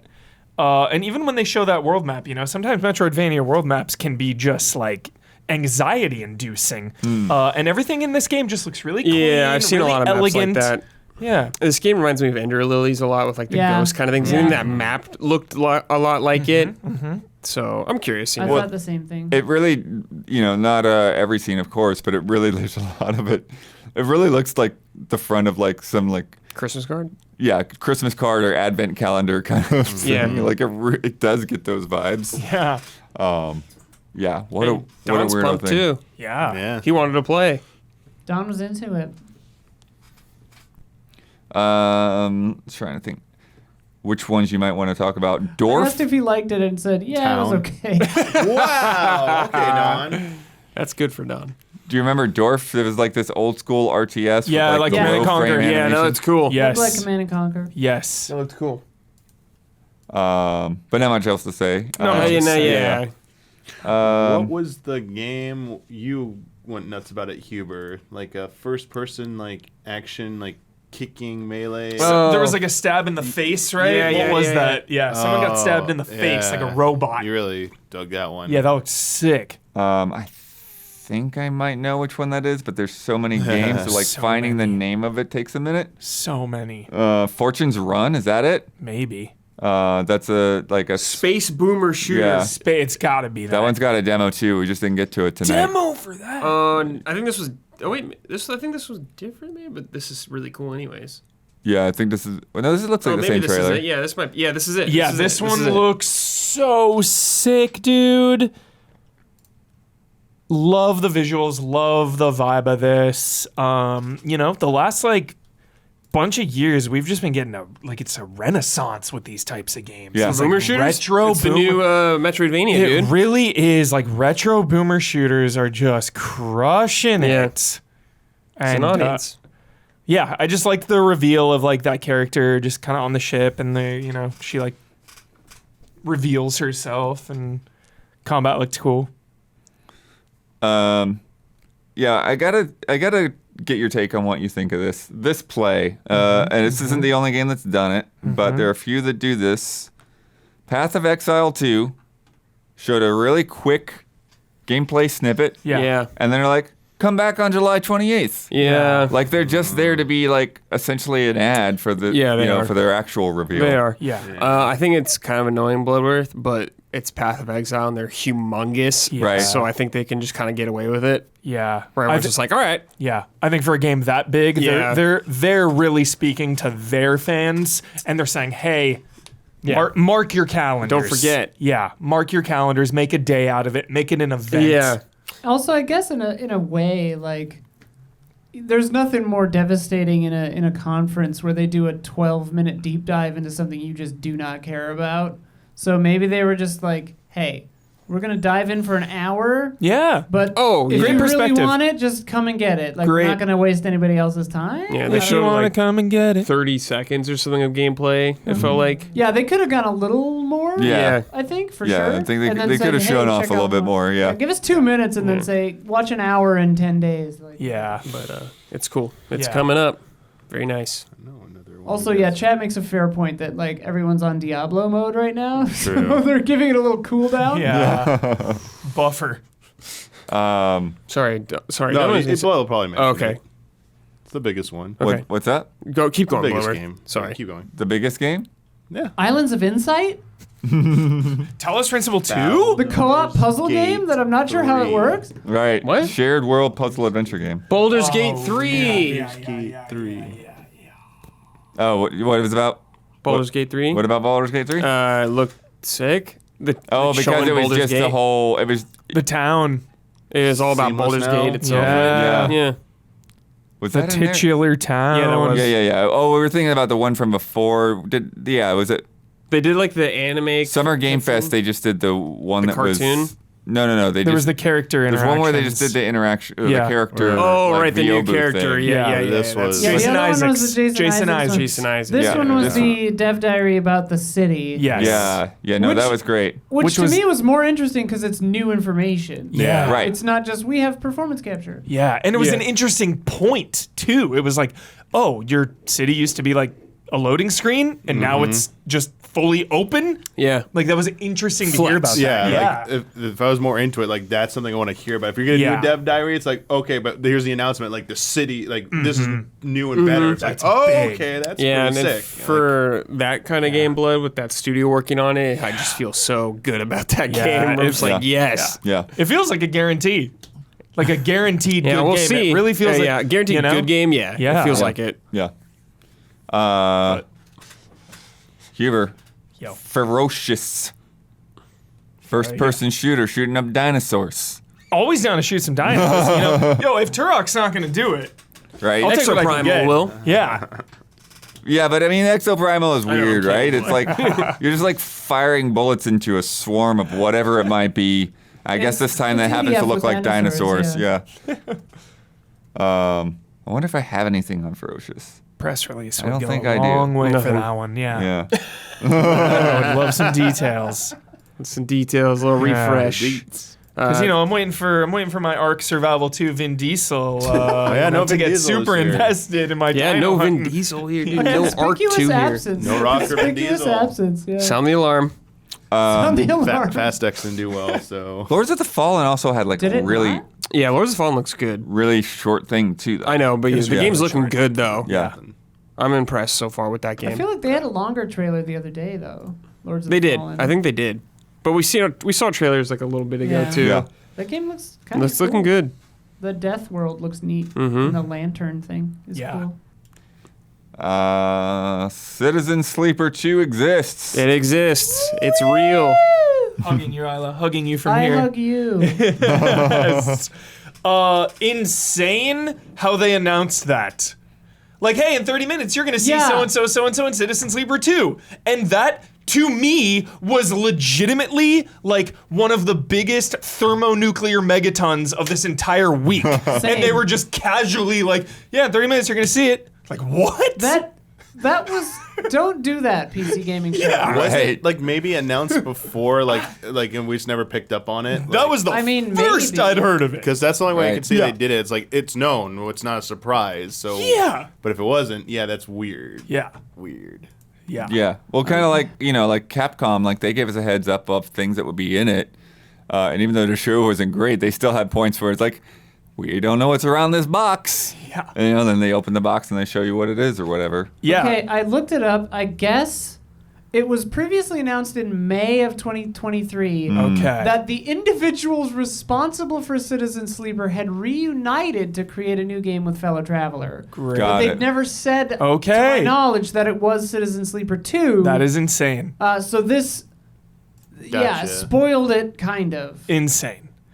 Yeah, not much to go on. The trailer was gripping. I loved it, and I Yeah. love that the focus was about the criminal underworld. Really leaning into that because, of course, that plays a little bit of a part in Citizen Sleeper 1. It's not the primary focus, but I like that was the focus of 2. That villainous character had a big impact for sure.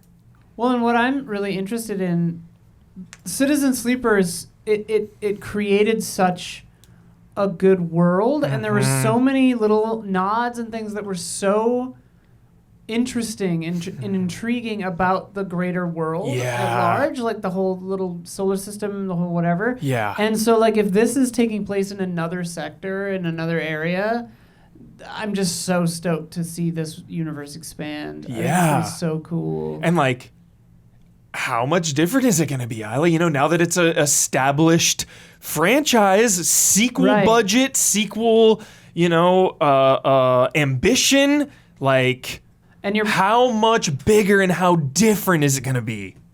Or will it? And you're still seeing through the eyes of a sleeper. You still have to be dependent on others to get your injections. Like, Citizen Sleeper's so good. Citizen Sleeper. Yes. Just relax your eyes. Be sure to relax your eyes. I got a migraine from playing Citizen Sleeper. For too long because it's just a lot of reading. Yeah. Like bright white text in the middle of space. Put in like an eye friendliness mode, please. Yeah, accessibility options for please sure. help mode. me. Yeah. I have light blindness, as my sister would say. Yeah. Huber, you were really digging Dread Pilots. Yes. New game coming from Clay Entertainment. Yes, Bloodworth. I need to just look at there Grifflands, Don't Starve, Invisible Ink, friggin' Shank. Like every single time I play one of their games, I'm so hyped. This is one of my favorite indie studios. So anytime I see that they're doing something, I'm immediately tractor beam in on it. And it looks very similar to Grifflands. I didn't get as into Grifflands as their other games. So yeah, I don't really know what to make of this just yet. Obviously, there's some pixel junk shooter vibes. Isla, you reminded me of that title. Yeah, I couldn't get that title. It's like, what the hell is that pixel junk game? It's got pixel junk shooter meets Grifflands kind of. But again, this is just a studio that I really love and I'm always rooting for. It gives me Galaxy vibes too. Yeah, for sure. Yeah. So, yeah. Seems neat. Yeah, and anytime you see a new IP, like bonus points, straight up bonus points every time in my book in this 2023. Like if you're a new IP in 2023, you get bonus points.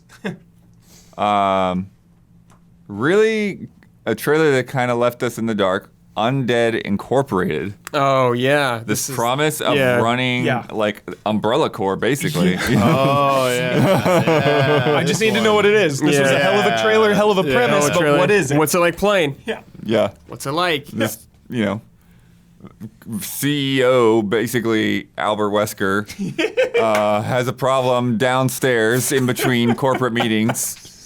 Goes down there, transforms into a bioweapon, cleans things up, comes back for another conference call. So if I'm Jones and I'm analyzing the trailer as gameplay, I'm led to believe that this is half 2-point hospital management game, half like roguelike go in action, turn into a beast.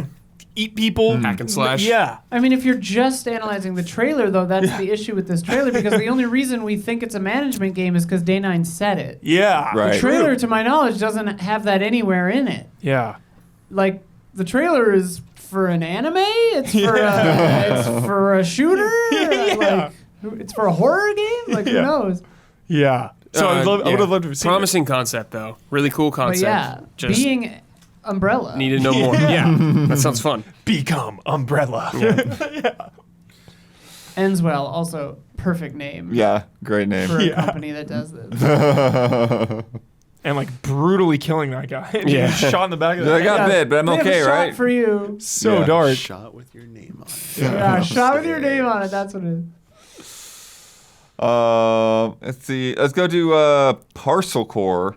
Oh yeah. Premium Rush, dude! Let's go! Very This Paperboy vibes, yeah. Paperboy Crazy Taxi vibes. Let's go. Jet Set. I'm in. Looks I'm, really I'm fun. 10 out of 10 in. It entirely entirely comes down to feel Yeah, Yeah. absolutely. and Yeah. music. Music's Better have gotta a be killer soundtrack. Yeah, music's gotta shred Yes. Yes. hard. I gotta be into it. Yeah, dude. I need to be bopping. I need to playing feel this. the rush. Yes. Yes. Yeah, you're just you're taking a bike, you're riding all over, parkouring across the city essentially, and seemingly delivering packages. Yeah, Just seems they got like- this weird like live action bike messenger in the Yeah, trailer it going was on good. there. Just seems like a good time, Yeah, and I'm here for it. Yeah. dealing with security guards and stuff as well. Yep. Yeah, man. I'm so in for that. Was there a demo on that, or a beta, or a release date, or anything? I don't know if there's a demo or anything. Let me see what we got. Just says Just so we wishlist. all. Wish list. That's the Okay. kiss of death when it just says wish list. Yeah. That's like a 2-year minimum. It really helps the indie devs if Definitely. you wishlist their games. Definitely. It just Really means it's far. does. Next It year, just means it's far. coming in next year. Okay. This one will knock your socks off, Huber. Yeah. Describing it an extreme sports delirium up. Delirium up. Shut up, Marketing. It worked. dude. You slap up at the end of something, and Huber is in. That is amazing. What else, Blood? Give Find us- your own lines, pull off sick tricks as you skid through the vibrant streets of New Island. Witness your earnings be sapped away by your corporate overlords economy. through exploitive contractual agreements you felt pressured into agreeing to. Radical. Radical. With a wider range of missions on offer and enough ramps, quarter pipes, and conveniently placed scaffolding to make you question the city planner's decision-making abilities. Parcel Core features more single-player shenanigans than you can shake an insulated delivery bag at. Coming in 2024. Ubisoft game, like That's some top tier PR writing right there, baby. excellent. Another new IP that Yeah. looked freaking awesome. Trying to remember what Chimera was. It's from Creepy Jar, sci-fi survival game. Oh wait, yeah, that was the one we didn't actually know what it was. Oh, I keep. They were like, we saw like this like image of the sun blowing up, and then yeah, like, yeah. and what is it? Yeah, we have no idea what this game is. Yeah. Everybody had a fun time Oof. with Exo Rally Championship on my behalf. That's your favorite game. Everyone's favorite game. Tell us about it. Dude, Please tell us about it. Man. Yeah, the space. A literal space race. Yeah. Exoplanet Rally simulation game. The funny thing is it's from the makers of Exo 1, which is a game that Jones was super into. Where you had this like We kind see through your lies, this Blood. like you were racing around with like this UFO thing. Blood just throwing it on Jones. Jones' favorite. They do say brutally realistic, which I'm curious about. Like, This was inspired by the scene from Armageddon when they have to jump the gap in the rover thing. This Yeah. is literally where this game is inspired by. yeah, it definitely I feel looks like like you're driving the game was that scene. Yeah. What if like you a could do Mars that? rover across random Yeah. planets, or like the Mako from Mass It Effect. looks small. Yeah. Yeah. It reminds me of that one scene from Ad Astra where it suddenly turns into an action film for 10 minutes and then it stops doing that for the rest of the movie. Yeah, the 10-minute window. Yeah. It was very bizarre. Great sequence, but weird. Nice. Oh, actually, Macabre. Yeah, that was the Metroidvania, right? Macabre. No, this is a stealth extraction horror. Oh, never mind. I'm There's like thinking an of old guy in a camper, and like, Yeah, he had okay, all in the these gadgets woods. and Yeah, stuff. yeah, that's what it was. yeah, and that's coming to early access this year. Early access. Early access. Early access. Oh, this one. Yeah. It seems okay. Could be fun. Yeah, I think If I could see Huber get his like throat slit by a monster, Yeah. blood spray everywhere, yeah, that could be cool. He's like, I'm dead. Yeah. They got me. I'm dead. They got me. But I think that's them talking about more of a stealth element is interesting there too. Yeah, do we know if it's like a round-based thing or like a full-on survival? I assume because he like It seems like you go out to then you like come yeah. back. Yeah. places to get stuff for him, and then he Maybe builds roguelike? new Yeah, gadgets Yeah, for you you. go and yeah. runs. Yeah. I Yeah, don't know. Could be promising. Yeah. yeah. Looking at it again, I do think it could be promising. Yeah. It seemed like Phasmophobia meets like Like a Valheim or something. yeah, almost. Yeah. not like Left 4 Dead really, but like I don't know, character phasmophobia. Love that shot. Oh yeah, just the blood splatter across the that's a wall. good Like, what happened to that shot. guy? What happened to him? Have you seen Cachet, Hewer? No, but I have seen some Silo. Yeah, baby, Yes. we got him. Silo dude. hype. Don't skip Silo, Shody, chat. dude. Yeah. Silo rips. Don't skip it. Silo was right. I love it. Let's skip down to sand. Everyone living on this giant mech walking across the desert. Give me some yeah. Wandering have Village a- vibes. If you're still interested, I have a description of Not the Dune game. Macabre. Oh, yeah. go for it. Yeah. Mortal Engines game, right? Yeah, Mortal Engines, Yeah. yeah. It is a co-op stealth extraction horror game where you and your friends traverse infinite timelines, including those of other players, with an unstable time rift.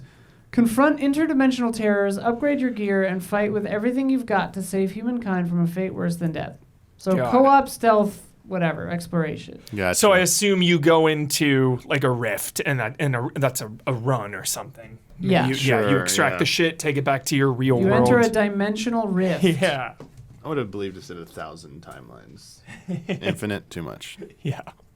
Yeah, I want good stories in all of these infinite timelines. Yeah. Good encounters. Did you know if it really goes on for infinite, then there must be one that does have infinite good storylines. Has to exist. And one with a bunch of monkeys writing Hamlet. Schrodinger's yeah. box. yeah. Sure. Schrodinger's box, yeah. Yeah, we're this trailer for Sand is taking too long. Nobody remembers it. And then, did anyone have anything to say about Dune Awakening? They had a big How old. dare you let me put up a trailer for B-roll? Now Think you of know. Don. Now Nobody was you know talking. the feeling. You talk about this trailer, damn you! I've don't gone remember through it. this so many Think times of in the poor years Don. past. Poor Don. Oh, who? Well, I mean, You're gonna talk about this trailer and you're gonna like it. Don's just thinking about Nice Ebenezer pipe. right now. Cool gun. Nice pipe, cool gun. This is the Wild Wild West. I don't know why Blood brought this up, Because frankly. they're like a world without water anymore, and they're going to a port, and it's like, oh, Wild but Wild they're West not in the meets water, Water so- World meets Mortal Engines. That Sell is it. so apt. Print it. yeah. All right, you can stop talking about it now. Oh, but anyone want to talk about Dune Yeah. Awakening? Big old No, no. No, I mean, giant No, sandworms. I really like Dune. but Infinite not exploration. Enough. Yeah, I like Dune, but not enough to commit my life to that game because that to me looks like a lifestyle game Yeah. it is. where you're just like all in on it. I think it sounds cool, Blood, but I would like to see more of it in They action. needed to show To get more, hyped. yeah. Yeah. Yeah. I mean, Also- storms like tearing up the world every week. Yeah. Yeah. And also, yeah. it really sounded like one of those MMOs that is entirely like player faction driven, and nothing gives me more anxiety than that. Just Oh, like, yeah. because you're never gonna compete with like some giant mega corporation, just like real life. You know, it's like too stressful. Got no chance. Some Yeah. guild, dude. Yeah, some guild's gonna come in and just run the planet. What hope do you have? No, I mean, in a way, that is very thematically correct It for Dune. is. It absolutely is. Yeah. Stresses me the hell out though. Like, I don't want to be there. That was actually like I don't know if it sounds like a fun gameplay hook, but I do kind of appreciate the meta narrative Yeah. of that, where it's just like you can't compete with people who dedicate their lives to playing this, and Yep. that's just how it is. Yeah. Yeah. Just take it easy in Flight Simulator. with the Yeah, Dune. Flight Simulator. That'll be More my chill. fix. Yeah. Yeah. We got more news to come, but are you enjoying this show so far? Please take a second to like and subscribe and ring that bell on YouTube. It helps us and it helps you stay connected. Really good show, I think. Ubisoft. I think they did a really good job overall.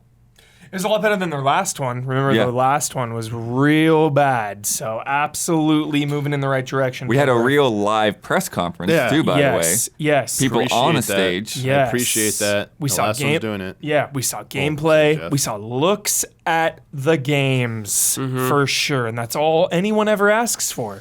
Yeah. Anytime one of these things shows up, you know, all anybody wants to see is gameplay, and they showed that Yeah. for sure. Except for Sea of Thieves or Skull and Bones. Skull and Skull Bones. and Bones, vaporware. Skull and bones. Skull and Skull Bones. and Bones doesn't exist. Yeah. Yeah, I mean, Conspiracy. we had a couple of those, old school press conference things where it's like, we're gonna stay really zoomed in on this guy's face That was- when you want to see the game. Yeah. Dude, it was so with Prince of Persia, dude. I was honestly like, is there something wrong with this game? Because you keep cutting away from the gameplay and showing this dude. Yeah. It made me so nervous. And then later we got incredible gameplay from it. Yeah. And I was like, just do that. Yeah. Stop running a shitty program. God. They were trying their best to emulate Konami, I think. They It was an At homage. some It was an point. homage, yeah. I think For sure. Yeah. But it it's was, also like I was your into it. Your stage is not cool looking. It's just 3 screens. So don't Konami. waste it's Konami. absurd. Hopefully this encourages Konami to come back to and do a Please press do. conference. Please do. Like part of being a There's all good 3 next year. TD and running a switcher is not cutting all the damn time. Like, it's really fucking annoying to the viewer. Just let it sit. I know you want to feel like you're doing something at your job. Cool it. Also cut on motion. If someone's moving their arm, that's when you switch cameras.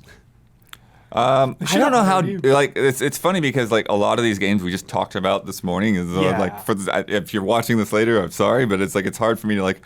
All right, Avatar. Well, we just talked about that. Prince of Persia. We Yeah. just talked about that. But I don't know how much. What do you want to talk about? I want to hear Gabby's take on Star Wars Outlaws. That's what Yeah. I want to Has hear she more seen than it yet? anything. That's one we didn't talk about today. Oh, She yeah. hasn't seen it I yet. haven't seen the gameplay. Yeah. Damn it. So. Well, what about just the vibes? Just the vibes. Just yeah. the Yeah. vibes. Like the Star DR, right? That's Yeah. that's where we're going. Are you asking her to? She hasn't seen it yet, so you can't Yeah, ask her. So she you need to can't- start she talking can't about it, know. and then she can catch up. I And forgot. I'm sorry. Get chicken next Yeah. time. Like, are we doing that now? You're jumping around like crazy. It's hard No, to run just the thing. stay focused. Stay on target. Huber hype, Gabby. Huber hype. We'll see. Yeah, stay on target. Yeah, we'll have her watch it and then she can get Yeah. opinions on it. yeah, I mean, yeah, I don't know how much we want to dig into each thing, but like Avatar, Seems fun. yeah, I think it So- looks good. So as of this morning, my hype for this game has gone up because Okay. the entire Here we go. movie franchise has been delayed to 2031, basically, for it to finish. all right. So now this is way more need. This is needed. This is needed for my Avatar fill. As planned. Yeah. So James Cameron, the mastermind. yes. Saw Huber's reaction, Yeah. saw Don's reaction to this. It was like, hit the delay button immediately. So Now you're clamoring for yeah. it. So now I need this. I need it. Yeah. Mission accomplished. Jim. Yeah, still the co-op angle still seems like one of the biggest hooks too. Just being able to go through that with someone else. Yeah, that'd be fun. Yeah, Yeah. yeah, 2-player co-op. Definitely. A couple Navi running around. It's epic. Uh, Yeah, I like everything I've seen with exploration and visuals. Mostly like just the planet looks really cool. Exploration looks fun. Just the combat kind of is underwhelming. But you know, if the world is really impacted by clearing those bases like they said, if you really feel that, Right. and if you really need to go in there to get resources, you know, they were talking about weapon crafting and stuff, if those two elements are meaningful and balanced, it can really prop up combat just by making it, you know, like you need to go in and clear them out. And because that whole part just looked like, you know, really Far Cry like. right. But Like when you the look air at you look at the towns, you look at everything else, and Yeah. it's like, yeah, this is pretty cool. Yeah, totally. I mean, even more to the Far Cry vibes is like the villain. You know, they're hyping up that like villainous character. It looks like a Far Cry villain. It does. Yeah. It looks like a it sure nobody. does. It Yeah. really does. Like So- it's the most empty kind of face you could get. Yeah. And you know, character customization, your mount customization, and taking care of it. Yeah. Like I really want it to convey the Navi vibe of like loving and respecting Pandora, and just everything about it. I really hope it. You know, I really hope I feel that when I'm playing instead of okay, go to this base, clear it. Go to this base, clear it. Okay, go to this marker on the map and craft this. Like Right. I want to feel the weight of the planet and the animals and the RDA Yeah. coming and torching things. It's probably gonna have that though too. It's probably gonna have the checklist For sure. 100%. It's gonna be. You're gonna open that thing up and see a lot. But I wonder too, like because they go through and show it's like, well, this tribe is this way and this tribe is that way, and they kind of show like cultural differences and all of that. But it's, will they be able to really like sell you on characters? Will you really connect to anybody in this world? And I'm not sure that I've been convinced on that front yet. Yeah, same blood, same. Very fair. Prince of Persia, The Lost Crown. Yeah. Looks good. Rips. Yeah. We played this. We talked about it in our impressions. But yeah, great Metroidvania style Prince of Persia from people that are making Rayman Legends, that made Rayman Legends and Rayman Origins. Yeah. And yeah, there's a lot of great mechanics there. Yep. Good parries. Really good parries, really good air dashes, wall jumps, just platforming in general. Everything felt rock solid. All of that. I was like speed running through this demo because I wanted to see just the pace of it and like, okay, with the platforming and stuff, like how is this gonna work? Is it more like kind of slow pace, like looking around, or can we just like really zip through this? Yeah. And you can zip through. I was going really fast. Yeah. So Looks really good. Yeah. It's really a really yeah. great surprise. Yeah. I'm really happy with this game so far from what I've seen. Yeah, you're gonna love it. It's nice to see Prince of Persia back. And I'm super happy they're emphasizing platforming still in this series because it's so important to it. Yeah. So I cannot wait to play this game. Yeah. It really gave me a lot of confidence when you said it just feels really good. Yeah. Because you never know watching a trailer for a game like this, like how solid and quick it'll feel. Yeah. Like all those, even those like the like little poles you get on and swing, Right. like it was just like so. I had never done it in the game, and I pick it up and I'm just like wall jump, swing, air dash, boom, just like so good, so fast. Yeah. Love it. Yeah. Also 60 frames per second on the Switch. Yeah. They Handheld found a way. mode. 60 frames handheld mode. Yeah. Huber.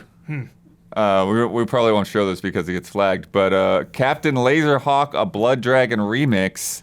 What do you think of this thing? You know about this guy. I like Ali Shankar. He does, mainly a lot of short stuff. He produced Dread, which is when I really started liking him. He did Peach trees? Peach Trees. He did Power Slash Rangers, that really gritty one. Worked on Castlevania. Castlevania. He did a Punisher short, following the movie with Thomas Jane. It's called like the bootleg series. It was the bootleg series. I didn't watch his newest thing, which I heard was like not his best, but everything I have seen from him, I really like. I don't know if I was sold on this Bloodworth, and this is coming from someone who likes his work. It just looked a little weird. I mean, it's this weird thing where it's like you're going off an uninteresting way. You're going off of this Blood Dragon universe, which is already its own kind of wacky thing, but like it never quite clicks with me as much as it seems to want to. But then they start they're talking about we're gonna throw in these other Easter eggs and stuff, and they have what's a the frog Assassin's Creed. That thing? was a cool part. I did like that thing. But then it's just it just makes you wonder what is this thing? What is this game? I get this that. show? I mean, you look at it and you're like, is this insane for the sake of being insane kind of thing? But it's hard to tell just off that brief thing. Yeah. But I wasn't like, oh, dude, sick. Yeah. Just like, all right. Yeah. Seems fun. It Great also Konami just logo, wasn't though. helped by I don't know, in this press conference, I don't know if people were having a hard time seeing the prompter maybe. Yeah. There- it looked like he was it wasn't- squinting. It wasn't just him. It seemed Yeah. like a lot of the presenters were having trouble it seemed like they were waiting to see what they were supposed to say, not trying to pause and do stuff. The pacing of it Killed it. It didn't put you in the right mindset to be open to a unique remix of a bunch of ideas and IPs. You are 100% correct. Yes, I agree. The pacing was off. Yeah. Oh, specifically Skull and Bones.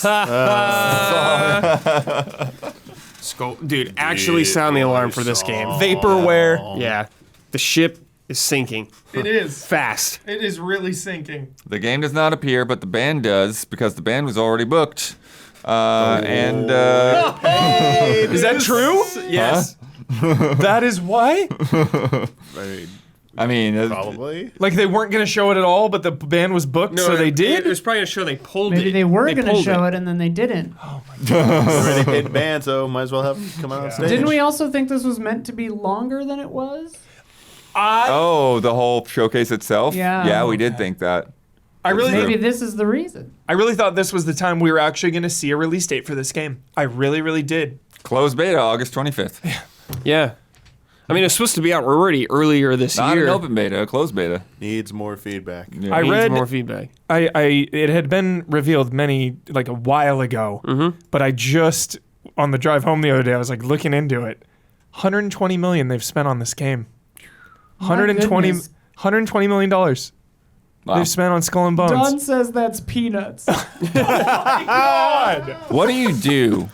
What do you do? Yeah, What- you're no, but past I the mean, point of no return. What do you do if you're a developer and you put in a job application at Ubisoft and then you find that the position they want to hire you for is for Skull and Bones?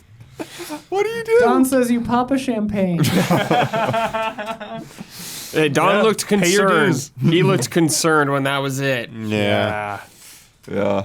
Couldn't hide it, Don. You couldn't hide We it. saw the Saw it. truth. We saw through it. Yeah. What I'm not concerned for. You know, just so- to Always. really the last thing I'm going to say about Skull and Bones Huber will never let you do one of these beautiful segues, Blood. ever. They're so good, and they just never I'm happen. so sorry. It's just I feel like Skull and Bones is in the absolute worst possible spot for a video game because there is just so much disinterest from the greater community Right. where it's like I don't even think people are really curious. I really think this game is going to come out and no one is going to care, or they're going to play it for a day and then be like, okay, I'm done. Or- like that is the vibe. or It's not not even even- a joke anymore. It's not just even like, yo, that. we don't care about it. Right. Not even that, but it's like people might play it and get into it, but they're over this. They're over hearing about it. Yeah. They don't need it to keep delay and beta and open beta and and delay it again. And it's just like, Yeah. like whether it's good or bad, just like put it out there and let people play it. I'm Yeah. laughing. It's all right. I hear Don ranting. Don, I already know what you're saying. No You're one gonna, cares about it. That's why we're spending minutes talking. The whole panel is in rapture.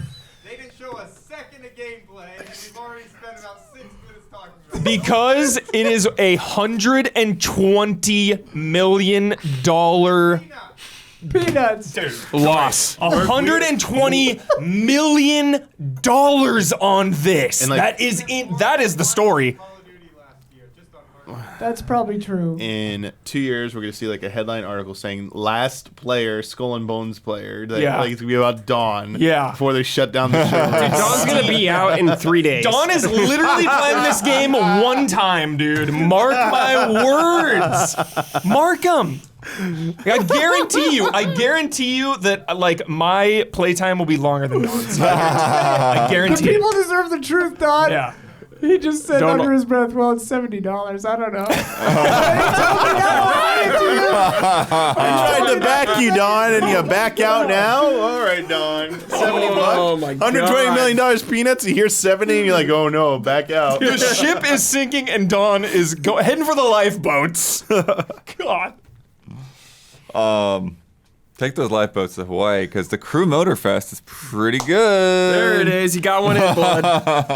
Nice Proud job, of you, dude. Blood. Those are good. Hubert and I played this. I was impressed. Yeah. I was impressed by the way it played. Looking sick. Yeah. Good handling, good variety. Really good. Like good ideas to like try to mix things up. Definitely takes what it can from Forza Horizon. You know, Not a bad idea. For sure. it's like, hey, this works. Let's do that. Let's Yep. put a big festival and some music and whatever, and Yeah. yeah, like and when they do like classic cars, then like here's some classic music, like all those little Horizon touches. But they do some things on their own too that are nice. Definitely. Huber was really into the like neon of the Japanese Made in playlist. Japan, Yeah. the Made in Japan playlist, so hype. I got to rock a Supra and an NSX, so I was very pleased. Really love the UI changing from playlist to playlist. And just the overall vibes. The music as well changes. And like you said, Bloodworth, just the variety. Being able to bounce between, neon lit street racing to dirt rally to Formula One to cruising with an old car. Just the variety, I think, is definitely its strength. And we haven't even seen, the bikes and if there's planes and boats and yeah. So just having that many things and the fact that everything we played, the old cars, the F1, the off-road, and the Made in Japan, all of those felt good. So then that gives me confidence that everything else will feel good. So Yeah. yeah. And then a really interesting thing, because they've also mentioned that Crew 2 Season 8 is happening soon. Car collection import Feel from the good. Crew 2. Very good. Yeah. I wish more games did this. Yeah. It's a good thing. Good step forward. Keep it up. It's really wild. Keep doing it. Probably not easy to do, because a lot of the Sure ain't. times the reason that these games get delisted or whatever is because those car licenses expire. Yeah. And so I wonder if there'll be a time limit on it. what I'm probably guessing is that, like, even though your collection imports, there's probably going to be specific cars that you just aren't going to be able to take with you. Yeah. Yeah. They're like, yeah, no, that's the old car. We don't want to promote that anymore. Do you think they'll level gate any of your imported cars? Like they'll start you at level 1 and be like, hey, to use your old cars, you need to be a higher level? Because I remember, I think for a person, because I don't know how much. Yeah, I don't know how much it's going to tie into how much you customize them. Yeah. It may you may just get like the car, the base model of that car. Yeah. Equivalent in Motorfest. Something that kind of similar, maybe, is one of the new Call of Duties I played. It imported my level, so I got a brand new Call of Duty. It was like Modern Warfare 2 or Cold War, one of the newer ones. I booted it up day one, and it had my level from the last game, so I was already Prestige rank 1, and I was like, well, now I don't get to dopamine out. Yeah. Now I don't get to dopamine out and rise through the ranks. So importing your cars for me is really, really cool, but also I like the idea of starting fresh and collecting. Yeah. But at least it gives you the option. Yeah. For Yeah, sure. the way Horizon's been doing it is they kind of look and see what games are tied to your account, the past games that you've played, and then they'll give you rewards, specific actual rewards for each one of those different games. Nice. But yeah, so then we get our Assassin's Creed block. There is a VR game, which we still don't know how it plays. It's Changing how people vote. supposedly So weird. fully open world, but it takes place with... But I think it's Hitman levels, honestly. That's the vibe I get, is that each stage is like a Hitman stage. Potentially. Oh yeah, that's But what we I just thought. saw... Yeah. All we've seen are screenshots and, Yeah. a CG trailer. Yeah. That's just theory. But you've got 3 assassins. You've got Connor, you've got Ezio, and you've got Cassandra. Mystios. So, yeah. We saw Assassin's Creed codenamed Jade on mobile. Yep. Good looking mobile game. Good looking mobile game in China. Set in between Origins and Odyssey. Closed Odyssey beta and coming up Origins. for that. And then Mirage, we got a really good look at. Really good look Yeah. at there. Really kind of checking all the boxes for old school Assassin's Creed. Yeah. A little bit on the cheaper end. It's a $50 game instead of a $70 game. I was talking to Grumbomb.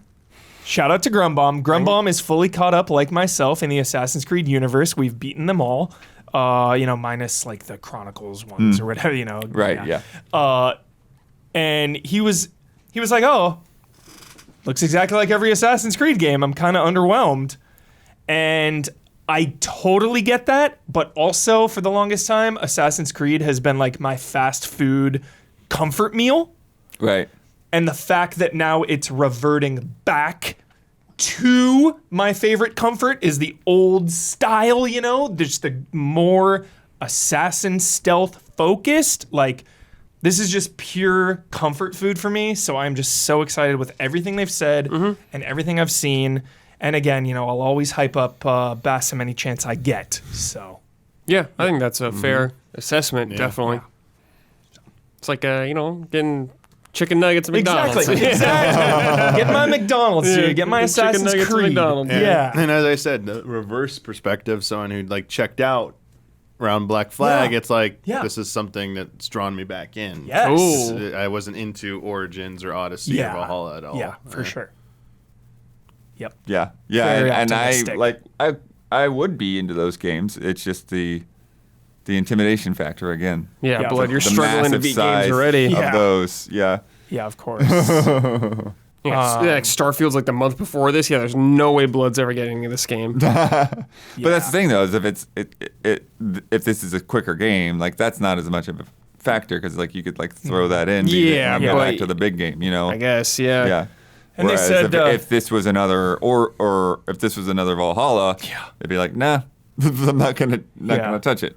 And by the time this comes out, it will have been 1 month away from 3 years since Valhalla, which is the longest gap of any Assassin's Creed game ever. Like, Assassin's Creed 1 was 07, 2 was 09, so huge gap between them. So, I think that's exciting. And I like that they referenced the map size. They compared it to Paris and Unity and Constantinople from Revelations. Seems like a nice size. And then the headliner, that's Star DR. Star DR. Yeah. Star Wars Outlaws. We saw it at Xbox, but then we got a really good look at it at Ubisoft with full gameplay. Yeah. Nice little mission loop, going from this starfighter chop shop to dealing with the underworld to getting like a little bit of a choice in there. Some speeder bike combat in between with some like Deadeye and everything. Yeah. Hopping on a ship and flying into space and just getting in a space battle. Like, Yeah. what? Yeah. Yeah. This is one of the best. I'm going to count this as a reveal, even though we saw the CG trailer first, whatever. This is one of the best new game reveals I've seen in, I can't even remember how long. Best game reveal package. Yeah, I was really, really impressed with everything we saw. They said it's 2024. It's like the best. It's the best way to reveal a game. I think this is the gold standard for a game reveal. A truly. long cut like this? Yes. Yeah, I think With- so. I mean, always. With a date that is like not insanely far away as well. 2024. Yeah, I don't know if it'll hit that date, but True. Yeah. like with dates, when you see them for the first time now, I'm always like, I don't know about that. But I agree. Like obviously this is the ideal to really wait to debut a game. Just a nice big chunk where we're not like, what is this game kind of thing going on for a long time. It's just like, here's a long stretch. Here's a lot of variety actually in this stretch. Like here you're actually getting to know the world and the characters, and it's like, yeah, that's how you do it. Yeah. Oh, and I think too, it's particularly important for anything that's Star Wars right now. Yeah. Because if you just announce that, like, hey, we're doing a Star Wars game, and it's like, okay. Yeah, Like, yeah, absolutely. There's a bunch of those It's out like, there. okay, What is yeah. this game? Cool, And I I guess. think that they did a really good job of, Setting apart. setting it apart, Yeah. putting you in a kind of a different situation than what other teams are doing. Yeah, Respawn's got the Jedi's handle. You don't need to do that right now, so it's Yeah. nice to get a smuggler point of view. So I think that's cool. The wanted system and everything in there. Yeah. Which I think is going to be very interesting. They showed like the different criminal factions and like you kind of have a reputation going up and down versus depending on like who are you doing the jobs for and who is that ripping off. I wonder how like fleshed out all that kind of stuff is. Yeah. Emphasizing the economy. Yeah, but The credits. it is nice to like see that. So it's a good sign. General Grievous's son, Damiani. Yeah, that's right. You got What? his son. So That's just Never mind. Okay. Don't. No. seriously, when the robot shows up, the Yes. companion, in his chest, it looks like he got a lightsaber wound. Oh, chest. he's an old just- like battle droid. Yeah, but it's like Yeah. so was Grievous. He just Grievous was not an old battle the droid. like evolved version. No, he wasn't. He was like an alien that got fucked up by Mace Windu, and his chest collapsed, and he had to get a robot They had body. robot parts, yeah. So But then that he had guy was a whole robot. But then he had a son. okay. Grievous is a cyborg. Yeah, Grievous is a cyborg. Yeah, we don't know if he's a. Yeah, like that This was, guy is not a cyborg. He was playing with Grievous's lightsaber. Okay. Hurt himself. Okay. Now, yeah. Okay. All right, dude. And He could Grievous is so potentially be like a download of Grievous's mechanical Yeah. AI. I All don't right. know. Here, you know what excites me about this is that it reminds me of Shadows of the Empire. Dude, Just being because Dash Rendar was like a smuggler, dude, getting that kind of angle. I'm super into that. Yeah, It's like cool, dude. Like, yeah, let's explore all this stuff. Yeah. Yeah, Brad, you know, you're just always fully in and caught up on the Star Wars lore. Not true. Well, most of it, you know. More than most, I would say. Sure. Is this the type of story that you want from a Star Wars video game? Just I mean, I don't smuggler really outlaw? know what I would want from Star because there's so much Star Wars out there. It's like I don't really know what I'm like. This is fucking Yeah. missing, kind of thing like that. Yeah. It Just- doesn't really matter to me as long as it just looks fun and interesting, I guess. So, like, if you said to me, like, we're making a smuggler game, I'd be like, all right, like, whatever, I guess. But it's just the execution of it's what matters to me. Yeah. Are you okay with it being in the original trilogy's Yeah, I mean, timeline? yeah, because they want stuff familiar to people. Yeah. If you have Star Wars in some random galaxy with no things people don't recognize, they're gonna be like, what is this? Isn't even Star Wars. Yeah. Cool. Cool. Like, sorry, Star Wars, Gotta you're shout always out- gonna need a red lightsaber bad guy or something that's always gonna be there. I'm sorry, there's gonna always be some Imperial presence oppressing people. That's just the way it is. Yeah. You can change their armor, doesn't matter. I do really like the character interactions that we've seen in this so far. Yeah. Yeah, with your droid companion, with God, he rocks that coat well. this contact, who I think is particularly well animated and well acted. Yeah. And and then that like shady Imperial officer. Yeah. Just like it's just such a great sequence. Yep. I think it's a fun angle. Yeah. It really just shows off everything, Bloodworth. It is a legendary reveal. I'm blown away. And Star Wars too, you know, it's like something that, you know, people are just so invested in. It's usually really high stakes because, you know, we love Star Wars so much, but there's a lot of Star Wars content. So for people to be excited about this, and especially because we just got Jedi Survivor too, and it's other Star Wars games coming, it's just always Star Wars, but Sure. you know, for this game to have the Yeah. impact like it did. I think is- it's different enough too. Yeah. From like Jedi, so that's nice. yeah. Yeah, and you got a little weird little mud puppy friend. Yeah. Little companion. That's cool. That you control. Yeah. You can have them go Yeah, out there and that's fun. distract Sick, yeah. enemies and push buttons and retrieve guns. Yeah. I don't know. It reminds me of like some PS2 kind of thing, blood in a good way. I don't know why. I feel like I could see that in a PS2 game and I'd be into it. Shadows of the Empire, dude. That's a good Yeah. call. Hell yeah. Last up of these conferences, we've got Capcom. I don't know if we want to say anything It about was it. We have not good. Pragmata. Pragmata, we got Yeah. a brief look at it. Pragmata. So now we kind of know what it's. Some we? gameplay. Yeah, we got like a few shots. I know, but do we really it's know not what that game obviously is? not an ideal. No, we don't. When we know we escort this young girl around and fight guys. That's about it. I guess it's something. But it's- like we heard about this game in 2020, I think. It's been a while. So it's been a while. Yeah. And if you haven't seen it, basically the girl is playing while the other guy is just Fighting. killing Yeah. dudes all around her. And then she leaves a note behind. 2022, 2023, question mark. He's Yeah. very Oh, sorry. Next deep down. Yeah. And then you get like an actual apology Yeah, letter from the yeah. team. It's like, yeah, we're That still was working a on cute it. way to do it at least. Yeah. Revealed So. on PlayStation Showcase 2020. Yeah. 2020. Yeah. Yeah. But we saw a lot of stuff that we've seen before. We saw a lot of repeats. Kunitsigami was a repeat. Yeah. The Stuff that we've literally seen. Yeah, like the before. Not Dragon's just- Dogma. Yeah, not thing. just like. Dragon's Dogma is a full repeat. Yeah. Exo Primal was basically a repeat. not only was it a repeat, but then they repeated it Oh within my their God. own Yeah. content It was Yeah, the hardest sell to for talk that game. about it again. And, They like, had it- they've done this before, man. They had an ad for Capcom ID. Yeah. That's right. Yeah. They talked about Street Fighter tournaments. Yeah. Yeah, they went over Capcom Cup and that. stuff. Yeah. They had the offline Mega Man X. Oh my God, yeah, Yeah. The gotcha game? Yeah. Yeah, so basically it's a gotcha game that they're making. Or- It's already out there, but they're making an offline version of it so that it doesn't have to keep getting like Yeah. online support, et cetera, et cetera. Um, 900 stages. That's almost as many planets as Starfield. Almost. 100 different characters. Meaningful stories on every 100 stage. characters? Yeah. It was Oh, nice yeah, to they unlock. gave a little bit more of a focus on Ghost Trick. I know Yeah. the game has already been out. Yeah, Yeah. but, Ghost that's Trick was the best part. So like honestly. that's nice, but like Shoot that, Takumi, dude. Yes. Yeah. A plus for hit. Yeah. Ace like Attorney series. cutest. I loved him. Yeah. When he says, "Please speak to me yes. Japanese." Yeah. Oh Next my time, yeah. God. Yeah. But I felt like I loved him. every game there should have had like that. Yeah. Oh, yeah. That was like. I mean, it was not good.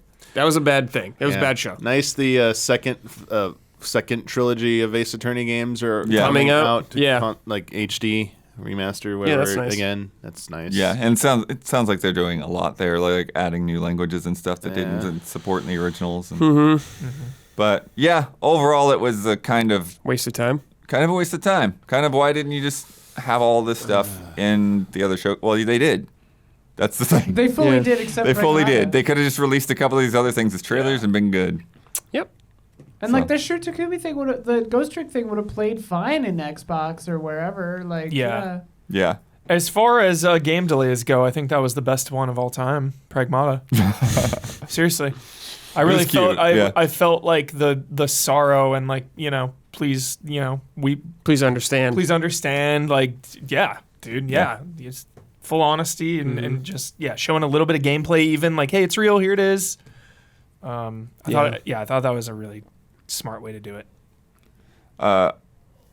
Almost skipping also this week, but there's one thing I had to put in here. The Embracer Group has announced restructuring plans that will see them closing studios, canceling games, and laying people off. Jeez. So they went full Telltale. Just too much and fast. it's collapsing. Too much too fast. Yeah. Yeah. Wow. They basically spent too much money, and then their investment plans fell through. So we talked about this a couple weeks ago, Fever. I don't remember if you were here that day or not, but they had this $2 billion deal. Yeah. Yeah. That fell through. That fell through at the last second, Yeah. and then their stock price tanked. Jeez. And then now, because they were relying on all of that, they have to close studios and cancel games. And we don't know who or what is on the chopping block yet. That's depressing. Yeah. That's not even funny. After That's not spending good. That's years not and good. years That's not buying good. up Gearbox and Crystal Dynamics and IDOS. Fuck, and dude, is Deus Ex fucked? I think Crystal Dynamics said they're Crystal okay. Dynamics is fine, but we haven't heard from IDOS, I don't think. So,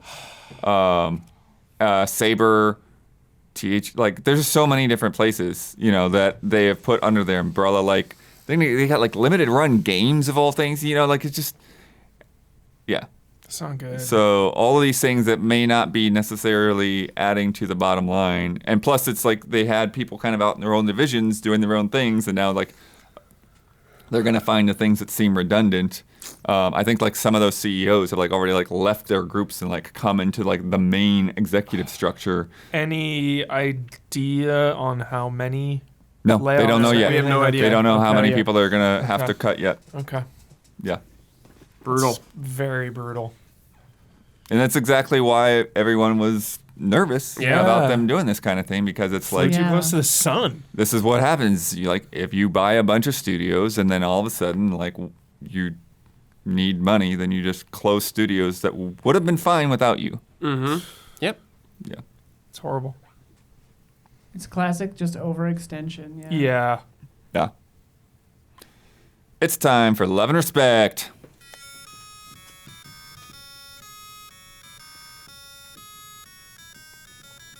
Love and respect. From Brandon Kagan. Hello, everyone. In light of being in the midst of Summer Game Fest, I was curious to ask, What do you see as the event's ceiling in terms of growth and reach? From what I've watched and heard, it appears Playdays was a bigger event in terms of attendance, appointments, and playable games, while the kickoff stream proper was received mostly positively. And from an outside perspective, it seems like it was well run, organized, and just as, if not more so, successful from last year's first attempt. Do you think this Playdays venue will become even larger with more games for a greater amount of media to try, or do you think it's quickly reaching its capacity, if not already, for what kind of event this is? Blood, you probably have the most knowledge on this. Yeah. Well, I mean, you guys didn't even get to go last year, so I'm curious what your thoughts are. Loved it. going I thought to it this was event. really good. Yeah. Yeah. It was very nice. I really enjoyed it. Yeah, it was very comfortable, very efficient, very intimate. You know, every hands-on thing I had, it wasn't, you know, sometimes you get really rushed through those at E3 proper. You know, they're just, all right, next, jam them in, do a little thing. All right, next group. It was like very, you know, Oh, I had that. Yeah? At some of them. Yeah. Okay. I definitely had things that were rushed, but it was Okay. still intimate. And Yeah, it was still intimate, but I was Yeah. rushed for sure. And some, okay.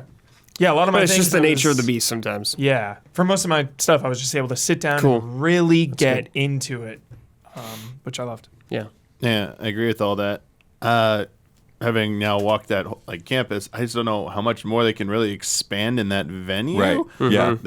I can definitely see what the hard cap's going to be, and if you add anything else significant, just even companies bringing more games would kind of push it to its limit already. But adding in another big publisher would kind of force their hand that they probably need to go somewhere else. Right. And Yeah. Well, I also- mean, Huber and I went to Ubisoft, the day after, and yeah, it's like the space that Ubisoft Yeah. took just for themselves. Massive. Yeah, Jeez. it's like the size of like half of the campus.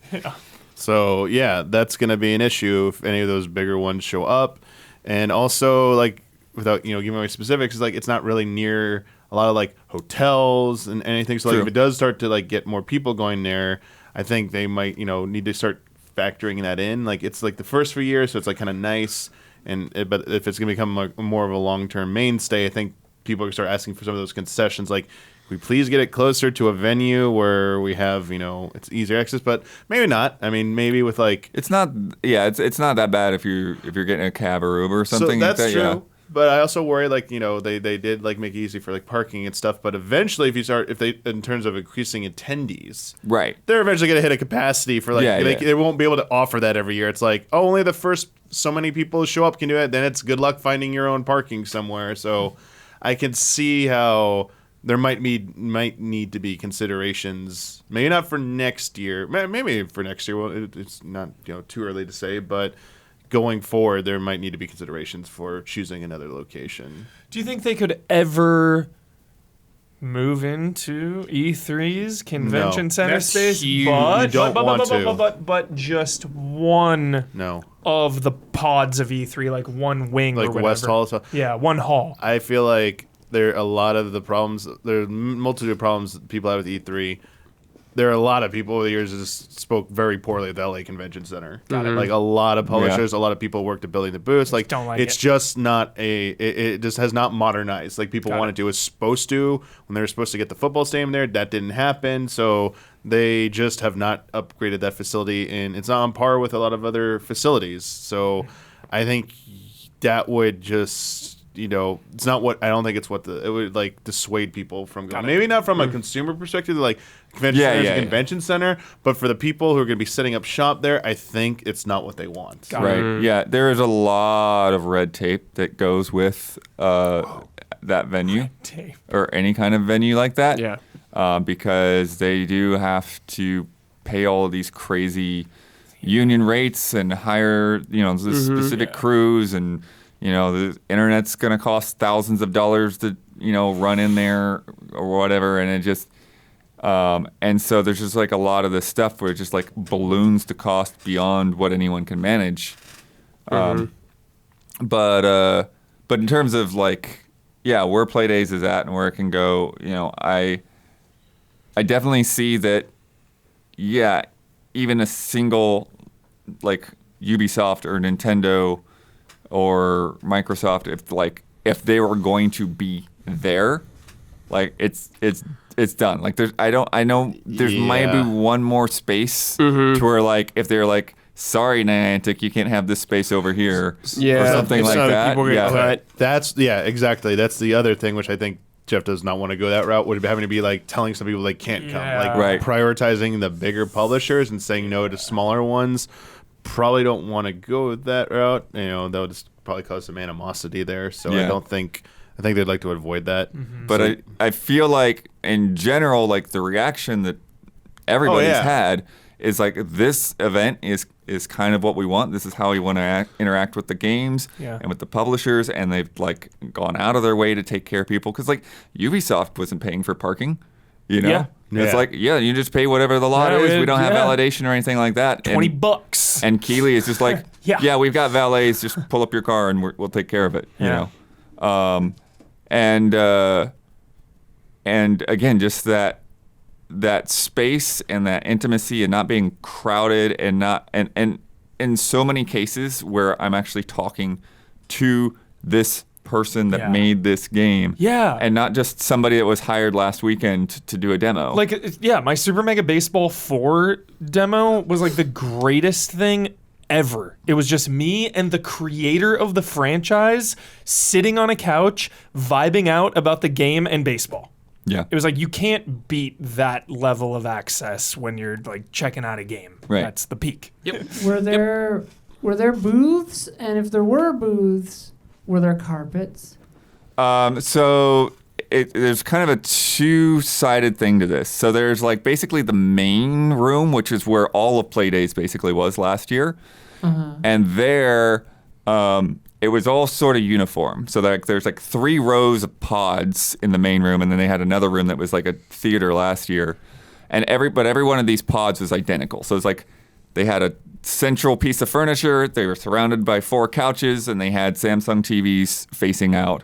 Okay. And that's what like everybody's booth essentially looked like in there. So kind of like the Sony press booths, sort of? Sort of, yeah. On a smaller scale. Yeah. But then this year, they had all of these, because basically it's an alleyway with a bunch of businesses there. So there's a coffee shop there that they used as kind of like a media center. There's a restaurant where Bandai Namco was. There's another spot where Square Enix was.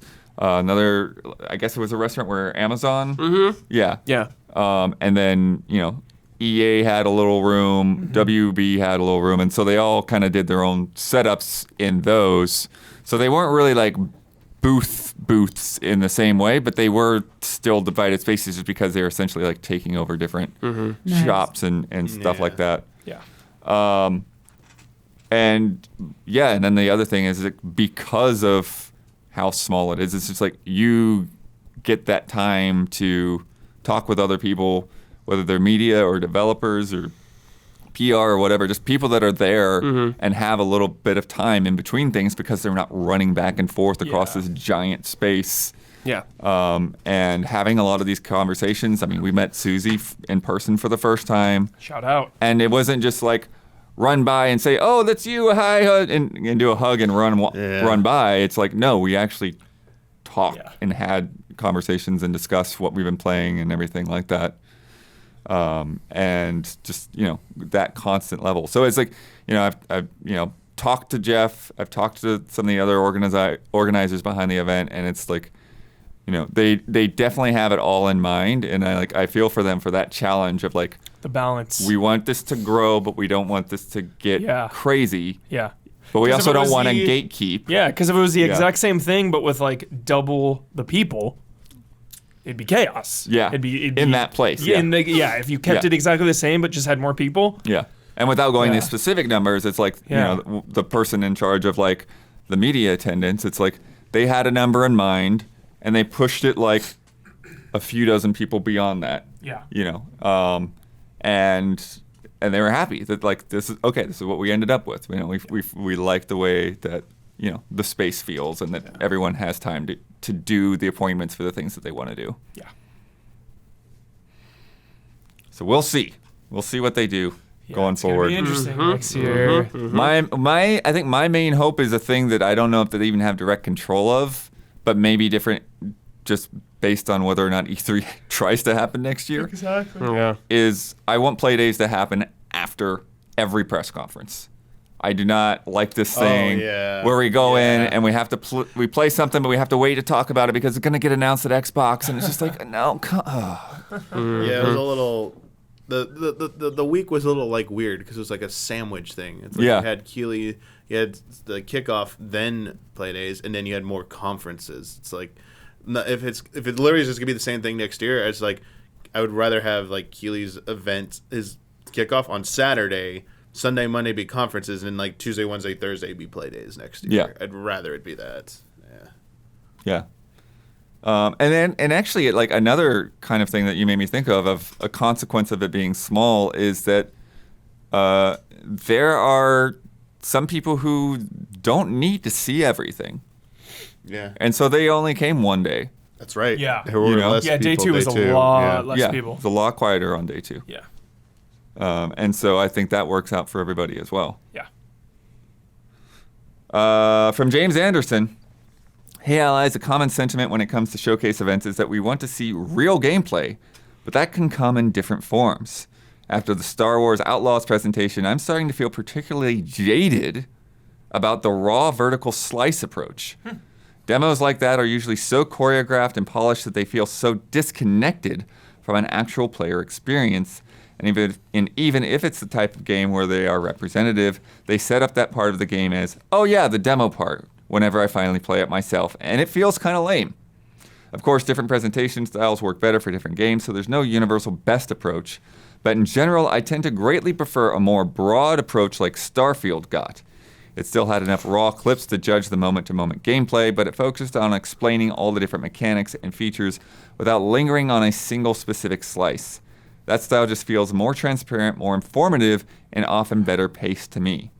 Do you have specific preferences for what you want from showing gameplay? Okay. For me, obviously, I'd love if every damn game did Starfield, but like, so many are not going to do that. They're not going to spend an hour or even 30 minutes on a game. Like we were spoiled with that. That was basically felt like they needed to do that. It's one of their biggest games. They had to do that, and they were kind of like forced into that position to showcase it like that.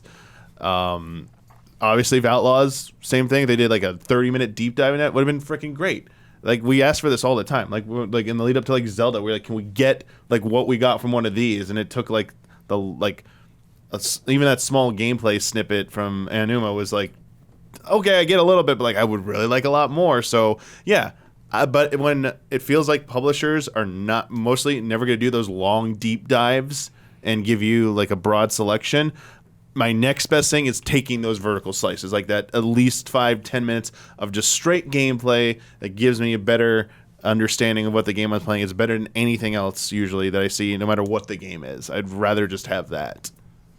Yeah, I think with Starfield and compared to Outlaws, Starfield is like an insanely massive game compared to Star Wars that we know of so far, and it's like the final sell for that game pretty much, like the big time. Like we still have a long way to go with Star Wars, and to me it was just kind of giving you an idea of this whole thing. It's like it wasn't really that long, like going through it. It was like 10 minutes. Like that's not that long, honestly, for seeing the game. And probably for how much there is in this game. And like they have to sell you on the concept first, and that's what this trailer did. So I think that's what was great about it. I agree. While Starfield is like, we've known about this game for a while, we've heard about it for a while, and it's like, here's the big push, the final sell. Yeah, because any trailer, anything is just a concept in my mind. Like you're never gonna know if that's really how it is when you get the game. Yeah. Ever. Like Also, like, I take a little bit of umbrage with the idea that the Starfield approach is more transparent because, like, speaking as an editor, you can hide way more shit cutting it up like that than in a gameplay. Obviously, you can still make edits in a gameplay like that. Yeah, Anthem comes to mind. But like, but I mean, think of any game that overpromised and underdelivered, right? It was like Cyberpunk got dozens of things like Starfield, and it came out a nightmare. Yeah. And like that was because they edited around all the shit. And like that's easy.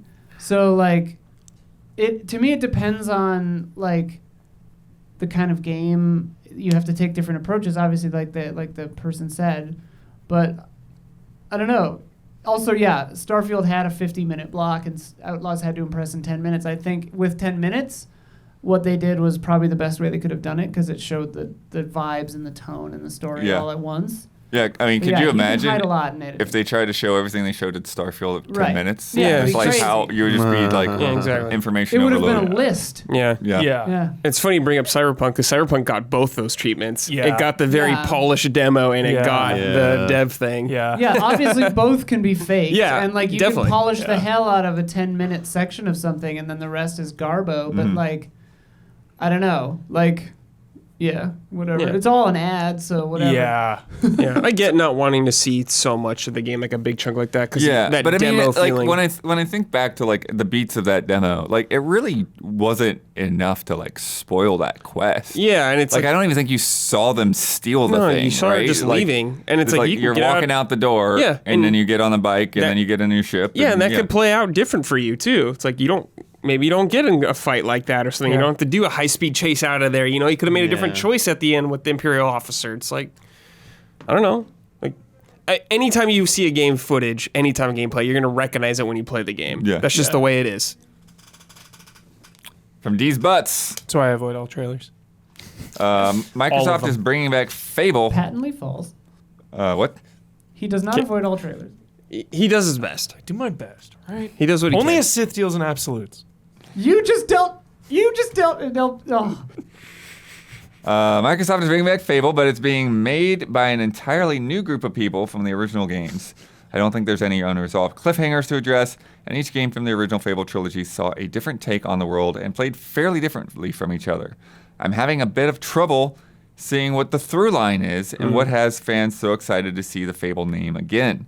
What would you say are the qualities of a Fable game that the new release must have, and what's the value of bringing this franchise back versus making a new IP? Phil Spencer has mentioned British humor as a tentpole a couple of times, but that's just about the only thing I know to expect at this point. Cozy magical vibes.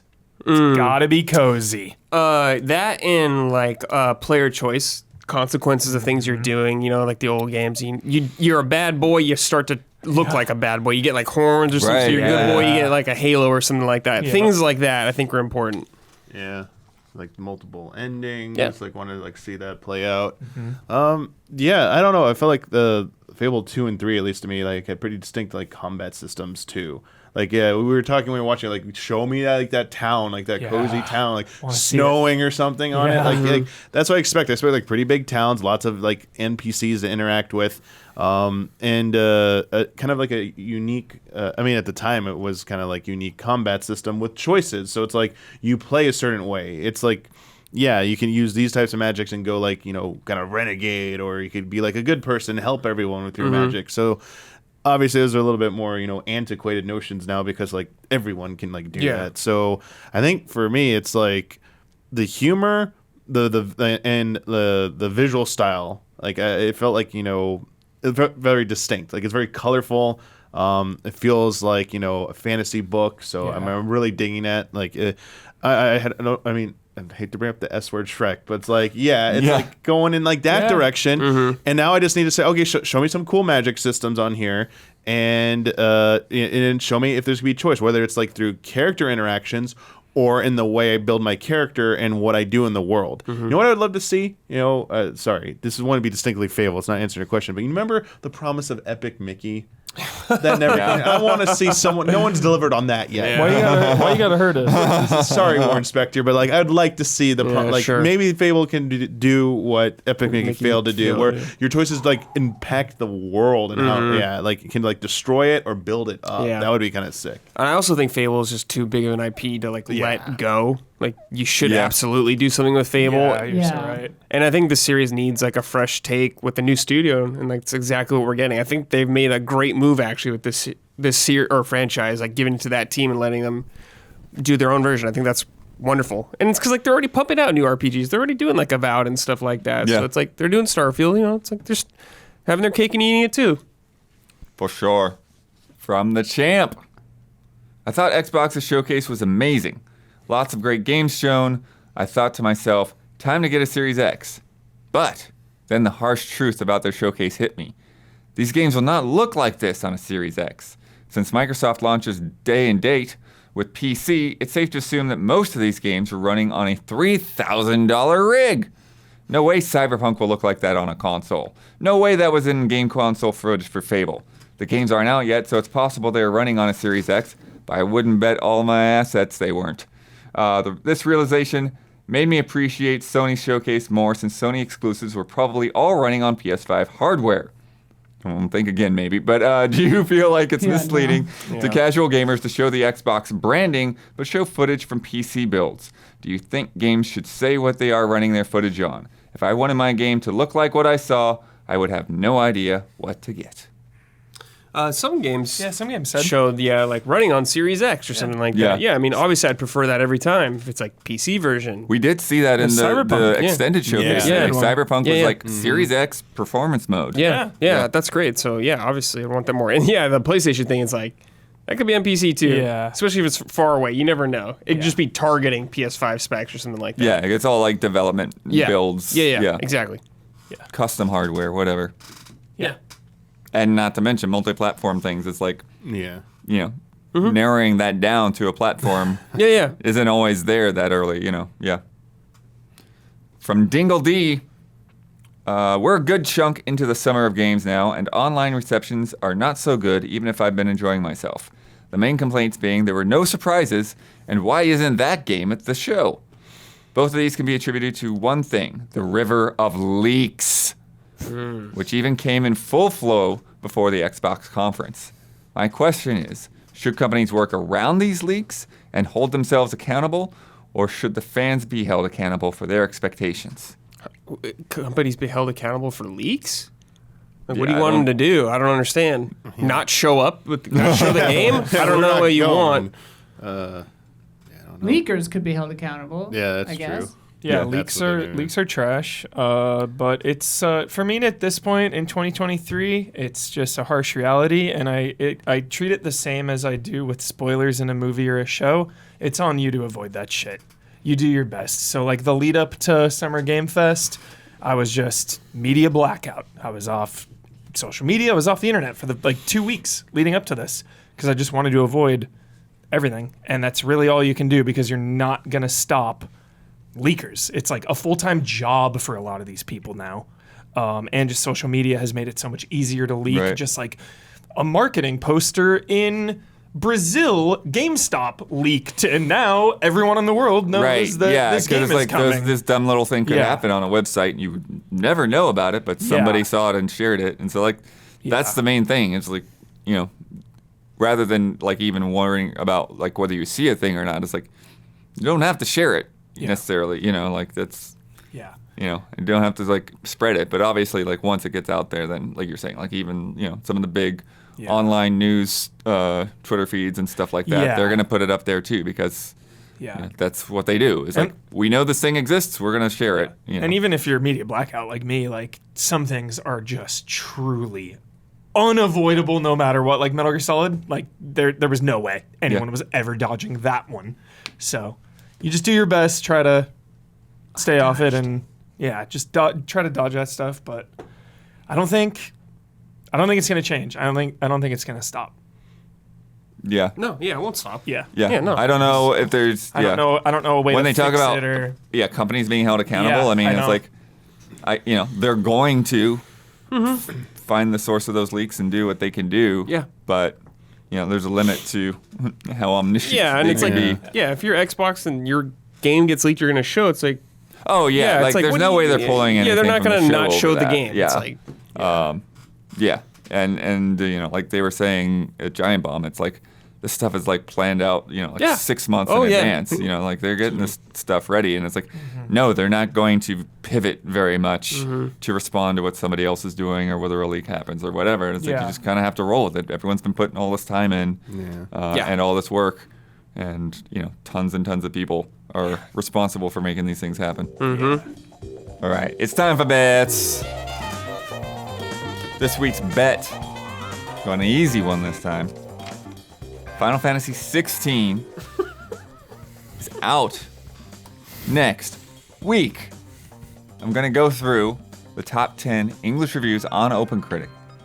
How many times will I find the word chocobo? Or chocobo, apparently. One of those two. Choco. Like the chocolate taco? When did they Choco say taco? chocobo? I've heard chocobo. Choco tacos? I've heard Chocobo too. Yeah. At Chocobo, Campbell Either is applicable. in the preview Yes. of the game. Good lord. Yeah. My life. Yeah. I know, I can't do it. I like not all the time. Once in a while I'll remember there's a chocobo pronunciation, but Next we'll be chocobo is telling it. It's Zidane. Oh, how they pronounce Yes. the cat enemy? Yeah. In the trailer, I was like, oh. Cat enemy? Wait, what? So coral, it's curl. Oh. I didn't notice Ick. that. I was like, what? I was like, oh, my mind is Curl. blown. It's like whenever I hear Oh. like a Zelda word Yeah, pronounced yeah. for the first time, I'm like, what? It's like, okay. Curl. Curl. Brad, how many chocobos? Curl. What's the Walking Dead? Yeah, coral. Coral.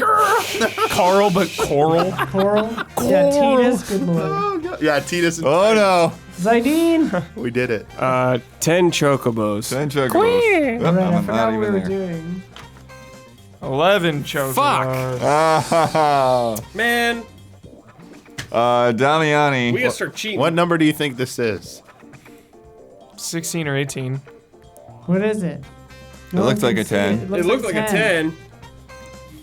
It looks like 10. It All looks right, like then 10. That What sucks, the dude. fuck, Looks like an Damiani? eight. Well, What's What's going happening? on? Because I wrote 16, and then I got bad vibes and wrote 10. Okay. I changed it to Oh, 10. you changed it. Before we Okay, wrapped okay. things Did up. Yeah. Isla? Well, I'm not a little coward. I wrote 16 for the 16 vibes. for 16. Yeah. What's Don got? Don, what do you have? 9. That's a 9, Charles. Ah, dang it. I'm also a 9. Ha ha ha. You got the Down low. 1. One Chocobo per review. I'll tell you. And the probably, high. yeah. Yeah, every review Believe has to say in it. us. Just one. Believe, all I will gotta it? say. Will it, Riggs? I think every review will at least has to mention it. At least once. I don't know, Never man. know. I don't trust some people. Not Yeah, some necessarily. people are out of their Some minds. people Some of are. them will do it like 8 times. Yeah, Yeah. you know one Yeah. psycho is going to talk about Chocobo, farming I for love 8 minutes. Chocobos. But it is funny that we sandwiched somehow. We got him. Oh, wow. Last week's bet. This was a doozy. During the Starfield showcase, Oh, God. I asked how much Oh, time no. will be God. spent showing customization. Oh, shit. Could be customizing I a lost character, this one. buildings, a ship, etc. So off. When did you have the time to collate this? Last night. Brad bet 10 minutes. Huber bet 45 seconds. Kyle bet 11 minutes. All right. Isla bet 4 minutes and 16 seconds. Oh boy. Damiani bet 5 The minutes. ship effed me. Don bet 8 minutes and 5 seconds. And I bet 4 minutes and 37 seconds. Give us the high. We went Kyle. So yeah, Gave so us- I basically, I'd already had to download the reactions because Twitch muted a thing or whatever. So I had the reactions and so I like put them into Premiere and just like was just making cuts. Like fast forwarding Nice. through and making cuts and pulling out, all right, this is customization. So it's like we're in character customization, okay. We're in The skill, most scientific way to do this. I love it. we're doing skill trees, okay, pull that I'll up. allow this. We're doing ship customization, okay. Outpost, okay. Weapon modifications, okay. But when you just Whoa, start talking whoa, about, wait, what? when you just start That's talking about, customization. yeah, when you start slapping things onto guns, Yeah, that's modifying, that's customization. customization. That's You're 100%. customizing your gun. But then when they start, when they, Spirit of the bet. I didn't know you were. I thought you were talking about like character. Then why would you think ship? You said 45 Yeah. seconds in a 1 hour I thought it was, presentation. like, You're character crazy in, no like, matter how you house- slice it, Huber. Why would 3-hour thought it- podcast. I thought it was like character housing and like ship. Not You just said- guns. you just Guns said- is mods. we were specifically talking about anything that is customization. What is mod We short for? clarified- It's also, Huber, it was like, it was also like the shortest bit because like they did a little bit of that and then they started talking about like you got knives and you got shotguns and like well that's just weapon variety. But when you're talking Be about honest, bud. sticking like a suppressor onto a gun, that's customization. All right. Yeah. Don't let him rattle you, blood. Yeah. I just want to make sure we're on the same page here. I did cut out anytime they were transitioning to talking heads because like you have to be showing it. You're not just talking head continuing. So they cut away. I cut out the talking heads. The one thing that kind of did throw me off, and I went The back. anticipation right now is insane. I went back and forth on, is that I eventually, at first I didn't think I would, but I did eventually, like, if they were like showing a clip that's an example of the customization they just did, I decided to include that because like you're showing the customization of like, we're putting a suppressor on a gun, then you're showing me use the suppressor. Like I still think that counts. That's like an example It's of your. showing Yeah, yeah. That tracks. Yeah. Sure. And I did not count like recruiting crew members. That to me was just like a little too broad. Okay. So after cutting all of those little bits out and then deleting the bits that were not cut out, I came to 7 minutes Wow. and 21 seconds, bringing it closest to Dawn. Damn. Dawn. Putting our scores to Garrulous Ducks 16. Quack, quack, quack, quack, quack, quack, quack, quack, quack, quack, quack. Sleepy Grizzlies 8.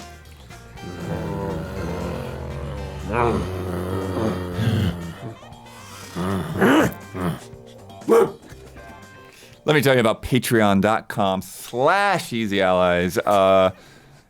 We've been through a long, crazy week. Let me sleep. Summer Game Fest. I'm so exhausted. I am. Could you imagine if we had E3 tomorrow morning? Oh my god. Oh my god. Blood don't That's even- what was about to happen Blood don't before even they start. canceled. We we would would have all had become ill. I 3 days of E3 after this. in person too. Like we would have had to go shoot stuff on the floor. Mm-hmm. And you would have had to play a bunch of games. We all we've had already passes. Played. We all had passes. Several. But yeah, for all of this sleepy nonsense to have happened, it is all because of the people that support Easy Allies. We could not do this without you. Absolutely not. Would not happen. We need your support. So please, if you've been enjoying all of this, if you've enjoyed the trailer reactions, if you've been enjoying the hands-on impressions from Playdays, if you've been enjoying these podcasts and everything that we've done all this week, the freaking fun times we just had on a group stream with Ben Starr, Yeah. a Final Fantasy 16 main character. If you haven't seen that, go check it out. All of that stuff is because people are supporting us every month. So thank you to everyone that's giving Twitch subs. Thank you to everyone that's giving direct donations. But the most effective way that you can support us is via Patreon. You get all kinds of rewards there at $5. You get this podcast early most weeks. This week we're putting it up early because it's Summer Game Fest. But you also get it ad-free. You get bonus Love and Respect questions that we're shooting after this. You get to submit to Love and Respect. You get in on Discord. You get all kinds of other fun stuff there. At $10, you can get on our contributor tier. On higher levels, you can get in the credits and all that good stuff. And our platinum producers get shout-outs on this podcast every week as well as on our other podcasts. And this month's shout-outs go to Jabawabs, Elthanis, and Greg, the Dark Knight, Kettering. Shout out. Shout out. Don won that bet, so he gets to promote any Easy Allies video he wants to promote. He gets the final word on anything. God. And he gets to sign off. Let's get ready. It Get should to the be mic. Noted, there's no Get on time camera. Limit, okay, there's no time limit that's ever been established for this ending route. And boy, and look at what fate has handed us. Justice for our beloved SMB. I know I'm not the only believer. Look at this. First of all, Don't I have forget to something promote a address. video. Oh yeah, let me promote the video first and foremost. I looked this Only up, grades okay? SMB. We need to come together to watch this video. The video I want you to check out is the EZA, that's us, reaction to the Final Fantasy VII Rebirth trailer. You're saying, what the hell is Okay, Don calling okay, this yeah. out for? I'm going to tell you, this baby's at 99K. It's right there on the tipping point, and I want to be personally responsible for pushing it over the edge into 100,000 views. Let's do this thing, everybody. We can get 1,000 people in there to watch this video. Am I right, Brad? That's right. All right. So that's the video you all got to check out. Find a, another computer if you've already watched it. Yeah. And watch it again. Doing good work. Good work, Don. Thank you. All right. Now, where was I? SMB. SMB, listen to this. First of all, how was anyone, I'm surprised, Huber, anyone that knows the history of this beloved franchise, well, soon to be franchise one day maybe, This game, a series of delays. We all know that. It's been painful. We all want to love this game. Never before has there been so many people around the world that have wanted to love a title. Okay? We haven't gotten to love it yet. Look, no one was expecting a release date, let alone footage. I said I wouldn't be surprised if they went dark after the series of delays, after the series of missteps and restarts or whatever. And the latest information was, look, it was delayed again from the fall. So why on earth would they come out and give a hard street date on something that is still very much cooking? This thing is cooking, and it's starting to smell good to some of us. Listen to this now. I'm talking to every single one of you people that's involved, the suits, the creatives, everyone that's involved. Is that the right camera I'm looking at? Okay. Don't give up. Don't give up. There's a lot of... Yeah, I know you feel the hate. It's like you're walking out into the away stadium. The home team crowd is throwing eggs and tomatoes and rotten cabbage. Why are you cutting away from me? The home team is throwing cabbage. All you got to do is take a deep breath, walk out there, and get a home run or whatever it might be. And I know you can do it. A lot of people still believe in this game. It's cooking, Brad, okay? It's cooking. Let's not give up on beloved SMB. I thought there was something else I had to say about it, but I forget. You have to sign off. Okay, my sign-off, a brand new sign-off. I just came up with this to inspire the people behind SMB. And also to get everyone starting to say this around the globe, okay? This is a saying you can say in your free time tomorrow to some of your friends if you want to get the love going for this. Oh, that's what I want to say. I just remembered. So look, they didn't come out with a street date. They didn't come out with footage, and people are going, what in the heck are these SMB people doing? I'll tell you what they're doing. The universal language of love, Isla. Is that not what music is? Is that what music is? Okay. They came out with the universal language of love. They said, look, this thing's cooking. We don't want to show you some half-cooked thing that we're cooking up now. So we're going to come out, and we're just going to share a little love, a little good vibes. I mean, who couldn't get into a little music? And so it was another misstep. It was a misstep. People didn't want that. They didn't want to see Shanty for whatever reason. You know, maybe before it sounded like a good idea. That's what I think it was all about. Now look at this. Here's my sign-off coming right now. Everybody, don't give up on this game because the Kraken is baking. Get it? Like baking in the oven. That's it. The Kraken is baking. I'm out. Kraken?